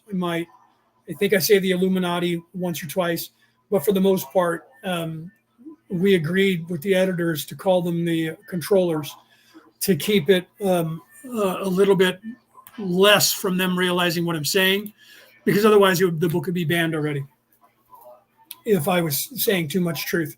But it's there. Any of those of you who have it, you know, it's like I'm talking now. I'm saying what I can get away with on the air because back in 2017, we realized, as we were talking about aliens and trying to get people to understand who the Anunnaki were, the Illuminati, that everybody was already programmed to be standoffish. And as soon as you said too much about telling the world about, the reality of what's going on, and you say these things, that's when you get the attention of the dragon and it looks at you. And when that happens, they ruin you and they destroy you. So we were in think tanks in 2017 and we said, how do we get around them? And I said, it's the art of war, man. Fight them or you're not. We need to, what you're trying to fight an idea with an idea. They've spent so much time in the last 75 years squashing and misinformation and disinformationing everything that has to do with aliens coming down to Earth, that people have already drawn the lines. They either believe it or they don't. Those who believe it know it, and they're trying to tell the world, and the other people are just not listening. So if you tell somebody you're asleep and you need to wake up, they're going to laugh at you. But because you're trying to convince them of something and they think you're trying to sell a religion, because they did the same thing when they convinced people that there should be a separation between religions, right? And the only way they could make that work is they said, well, we have to have a separation of church and state. Okay? You not realizing state is the religion of evil. Everything that entails is their religion. So what they were saying is, we don't want the religion of being in service to others telling our religion, which is in service to self, what the fuck to do. So we can't have them in control. And they convinced everybody that statehood is a way of ruling the planet. Oh, I'm sorry. It's a way of you guys being free. So we can't have that evil religious sect over there telling us what to do. We're about science, truth, justice, and our way. And those evil, crazy people that wear clothes that are different than ours, and they talk about that thing called God, can't be telling us what to do with our statehood. It's a religion. It's the religion of evil. Control, power, fame, money, slavery, drugs, sex, rock and roll, everything in the physical, the flesh, the beast, 666. Can't have that being told by everything that is illumination and God and loving and in service to all, telling us what to do with our in service to self shit. Fuck you. Can't have that happen. Shut the fuck up. And they convinced you about their secularism because you think that they don't believe in religion. I'm tired of hearing religion too, because they're all trying to sell me something. It's because evil people in service to self got in control, put themselves in the to seek power, got in control of the religions and made them just like a government, ruling them the same way, changed their message. Their message is about relationships. It's about a relationship with you and God. Well, that's the truth that they're telling with the lie. They're not telling you it's about a relationship with God anymore. Even my brother's learning that. He's in a theological college and he's learning to get his degree in that. And he's going to be a minister in the Christian religion. And he's starting to realize that. He's still preaching that it's about relationships, but he's doing it from the standpoint of it's about a personal relationship between you and God. Okay? That's the message that is the correct one. It's when they stop saying that it's about a personal relationship between you and God that they've changed. Once they start preaching that it's about relationships with people, that's when the message has been corrupted. So they take that first part of the message that all of the people in every religion was trying to teach you, that it's about a personal relationship with you and your creator, and you ascending and reaching up to that halfway of the other, 51% of reaching up to find your way back to heaven. When they stop telling you that portion, the higher portion of you're supposed to be reaching up to find your way into heaven, and they start only focusing on the physical plane, it's about relationships with one another and being a good person.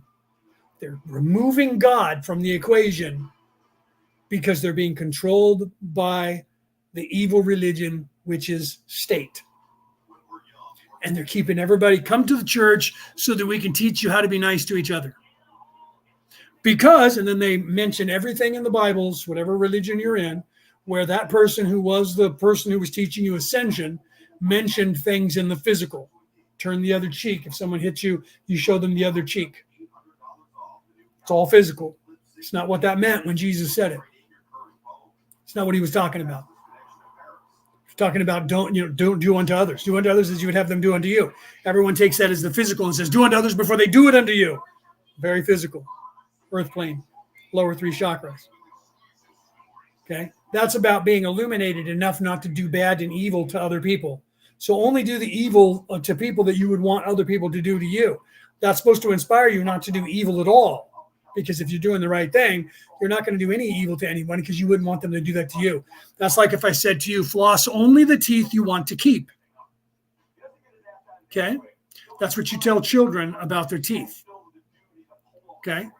Because if you floss your teeth, all the teeth that you floss, you're going to keep. Because if you're brushing and flossing all of your teeth, then they're all healthy. So only floss the teeth you want to keep. That's supposed to inspire you to floss all of your teeth. Do unto others as you would have them do unto you.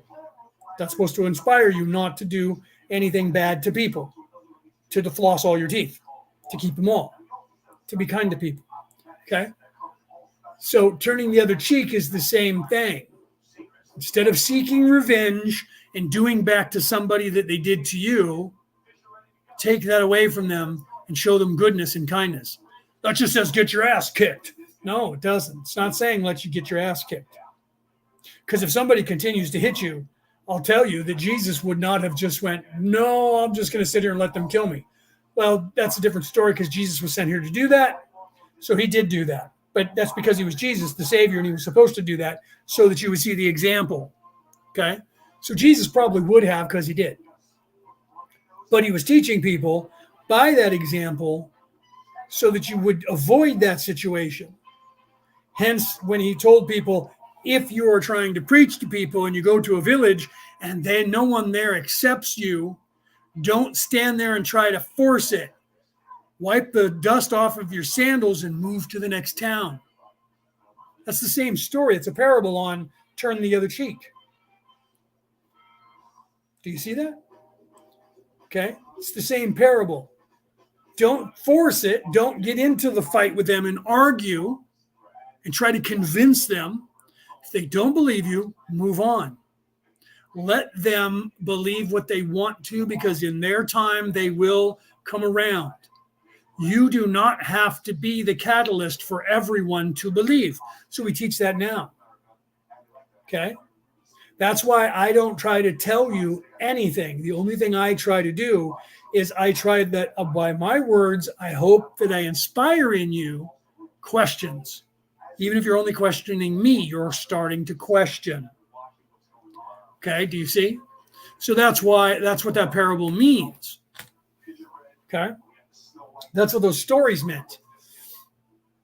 Is that if you're trying to teach somebody something, don't get angry if they don't accept it. If you're trying to tell somebody something, don't get angry if you can lead a horse to water, but you can't make it drink. Jesus was doing that with the world at the time. He was trying to show people. All you can do is give people tools. What they choose to do with them is their own choice. You have to allow them to make their own choice to do what they're going to do. Because now we're going back 5,500 years to Socrates when he said, I cannot make anyone believe anything. The only thing I can hope to do is to get people to start thinking for themselves and question. That's the true knowledge. So I'm not here to try and convince you of anything. I'm here to give you tools. I'm here to say what I know to be a fact. Whether you accept that or not is completely up to everybody who hears my voice. The only thing I can hope to do is to get you to go, I wonder. Because the second you start questioning, it's the beginning of breaking your conditioning and the beginning of your ascension. That's all I'm trying to do. I'm not trying to sell you religion. I'm not trying to sell you some idea. I'm not trying to make to create a cult. Would have already done that. I've been doing this for 35 years. I would already be a guru and have a harem if I wanted one. It's not what I'm in this world to do. So people get leery of me, and I'm okay. That's all right to do. It is. I hope that everybody does. I hope that nobody just blindly follows me, right? You got to think for yourself. What I'm trying to instill in everyone is not to be a follower of mine. It's to find some of your own. That's what I'm trying to do. I am continuing what all these people were trying to tell. Jesus, Muhammad, Moses, David, Elijah, Odin, Krishna, Shiva. You name the person who had a message of positivity in every religion. The Buddha, Lao Tzu, did I already mention them? They were never trying to create a religion.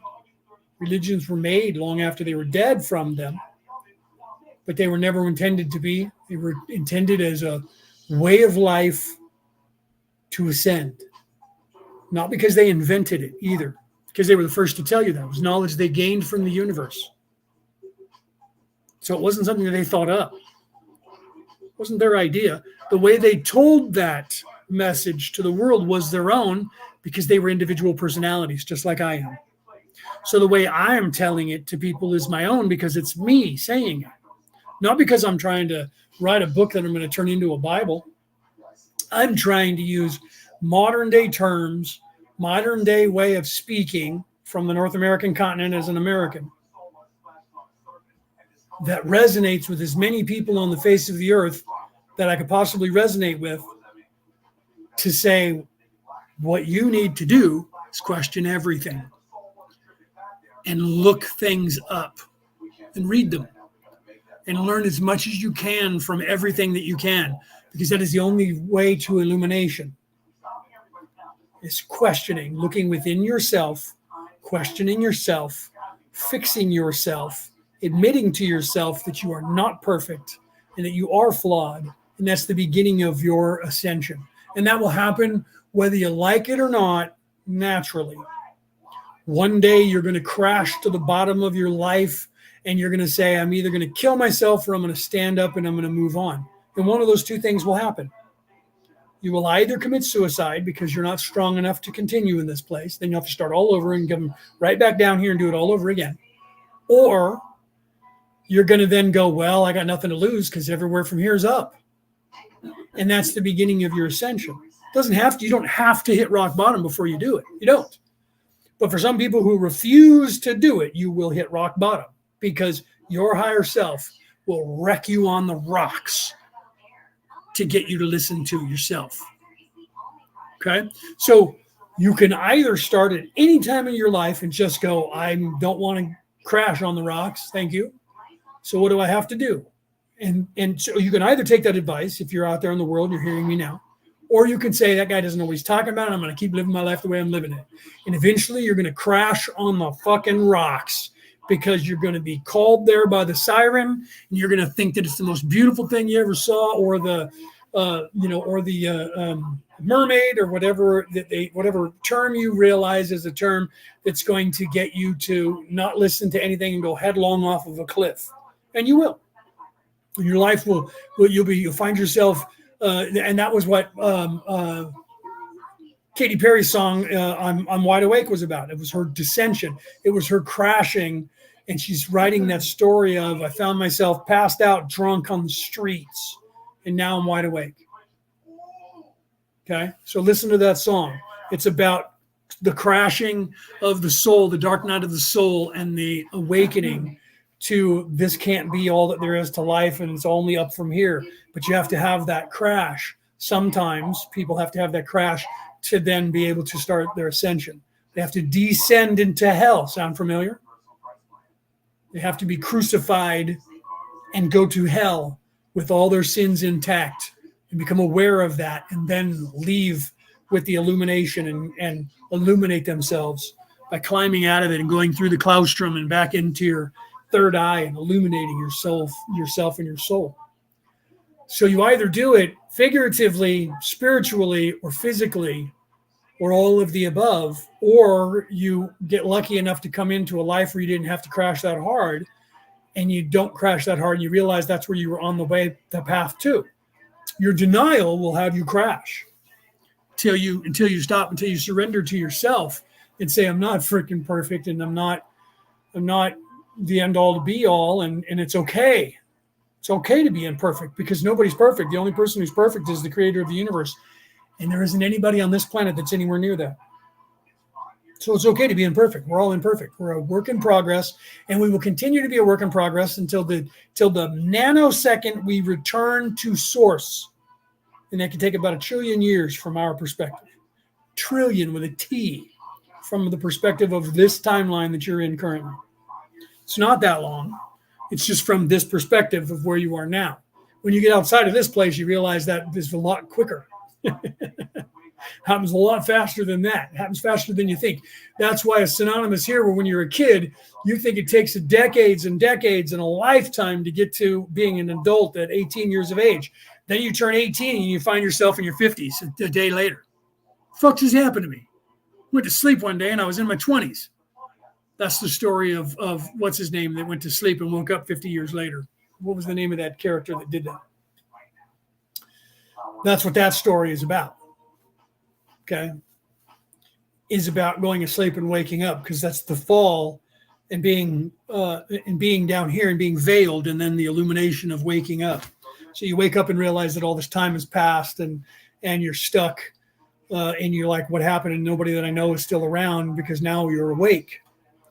That's what that story is. I can't think of the person's name who was that person who slept for whatever that was, 50 years.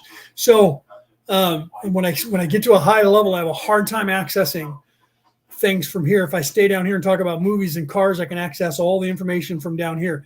The second I pull way up here, I get that quantum weirdness to where I have a hard time re-accessing the memories of the flesh.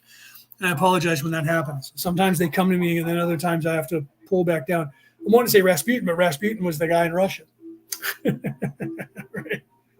So I can't think of his name, right? Yeah, Rick says 330,000 kilometers per second, 9.5 trillion kilometers per year. What is that? The speed of light? Yeah, right? The speed of light. Yeah, 186,000 miles per second per second. No, that's sound. Right? That's sound. So yeah, you're right though. 330. It's actually that's actually a wrong calculation, Rick. It's what people's calculate here, because we're counting by nines or by 10. 330,000. It's actually 333,333 in for infinity, which is the the speed of light. It's actually 3.33333333. So it's 330,033.33333 because our math doesn't add up when you count it. So they just round that up to 333,000 kilometers per second. It's actually factually wrong. It's off by 3.1 trillionths of a whole number, because counting by nines is wrong. If you count by 12, it becomes an even number. And so the 333,000 kilometers per second is a fuzzy math roundup so that it works in multiples of 10, because that's the wrong calculations for the universe. But it's the best thing we can do here physically. So it fits physically, but it's actually not accurate. If you ask a scientist, they'll tell you that. Rip Van Winkle, thank you. That's who it was. Thank you, Peter. Rip Van Winkle was the person. You should look that name up too. Rip Van Winkle. What does Van mean? Van means it's the same like and Mick. It means bloodline of. So Rip Winkle. Look up what Rip and Winkle in the language that was written in originally, and see what those are synonymous with. Rip Van Winkle, the son. So Rip, the son of God. Wrinkle, crinkle. Right. So literally, the Rip Van Winkle is a translation from the crinkle. So the crinkle, again, the kringle, which is the grommet, the illumination. It's another form of the same story of Santa Claus, same story of the Christos, the Christ within, the ascension and illumination. So Rip Van Winkle descended into earth and fell asleep below the tree of life after eating from the tree of life, by the way. Fell asleep underneath the tree of life in the physical form and slept for 50 years, right? He was 21 and he woke up at 50 years. So 21, do the math on that, right? And I think they changed that number. So what's 21, 31, 41, 51 is 30 years, right? So if they did the math right, it would have been what? 21, 31, 41, 51 plus 3, 54 would have been the 33 ascension, right? So they round it down to 50, but why did he start at 21? 3 times 7 is 21. What? And so 50 is not a derivative of 3, 6, or 9, but 21 is. So they changed the number when he woke up to 50 years of age, because if they would have said 54, that becomes a derivative. 54 is a multiple of 6, right? So it's not a multiple of 3, but it's also a multiple of 6. So what is 5 and 4 but 9? 2 plus 1 is 3. So it literally is 30 years later. 33 years later, 33 vertebrae in the spine. Rip Van Winkle, Chris Kringle, the Christos, who was the Kringle, goes through the Kringle, illuminates through the claustrum. Rip Van Winkle then wakes up, and it's 50 years later, and his life has changed, and now he's illuminated and he's awake and he can see, and nobody that he remembers is still alive. Why? Because they're not dead but sleeping, because they're in slumber. So now let's take that concept and run with all of the ancient religions, including the Mesopotamian scroll, where Tiamat is not dead but sleeping after Marduk dispatched her and created the universe from her bones and her skull. But she is not dead but sleeping. All of the gods of the East who died, including the Viking gods of creation, when they killed the big giant and created the earth, that giant was never really dead but sleeping. The same thing happened to the Japanese, who created the islands out of what? From the sleeping giant, once again. Okay. But the giant was a god and was not dead but sleeping. All of that is the creation of the flesh. The flesh was creating by the god descending, not dead but asleep. It's the descension. This is what I'm writing about in my new book. It's the ascension or the descension of the fall of the human race. The fall of the human race is the same descension that is the creation of the human race. The creation of the human race in the physical form for all races that's showing how their God created that was always destroying another God who didn't really die, but gave up the physical body and the physical plane that is this earth, and the heavens and everything is created out of the body of a god or goddess who died but is not dead, is now sleeping. Okay? And why is that? Because we did not die, we descended, and we are asleep. Because we are that God. We are that God yet to be awoken. Because when you do awake, the way to heaven is through me. All of the Savior characters told you that. Thor came to earth, descended into human form, had to prove himself worthy to pick up and the name Thor means thunder, and Mjolnir, his war hammer means lightning. So he's the god of thunder and lightning. The illumination of the sky, lightning illuminates. Sound familiar? He has a weapon that uses the power of lightning to illuminate. Sound familiar? Who also, Shiva, had a weapon that was lightning that came out of the weapon. Who illuminated, who came down in human form and then ascended into the heavens to fight the gods. Thor came down in human form and ascended after fighting the dragon of the North Sea. Marduk became the head of the gods and fought the dragon Tiamat. Just saying. Sound familiar? All of these are the same because what the theologians will tell you, and most people, is they must have borrowed them from the oldest scroll. Let's keep looking for an older one. That keeps you busy not learning the ascension that all of them were teaching you. Keeps you chasing your tail, like the Ouroboros, like the Oribus, chasing your tail and devouring your own tail till you eat yourself until you die and you're just ahead. That's the whole purpose of it. Even that is the ascension.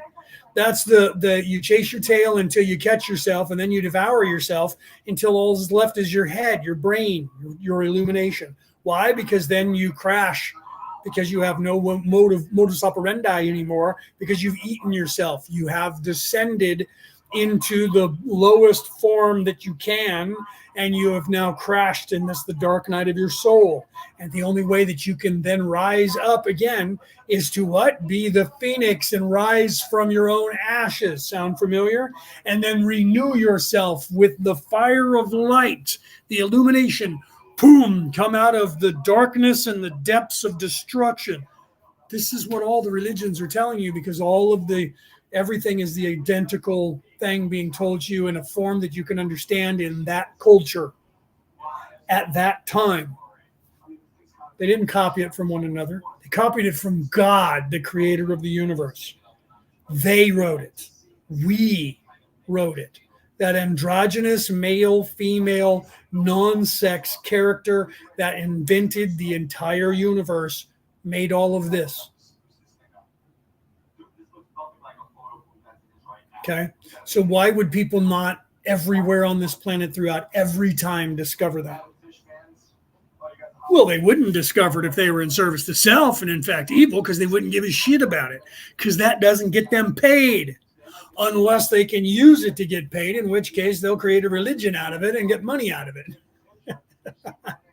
Not continue with a spiritual path. Do you see? All right, guys, I got to go at 6 p.m. over here in the west coast of the United States of America. It's 6:04 p.m.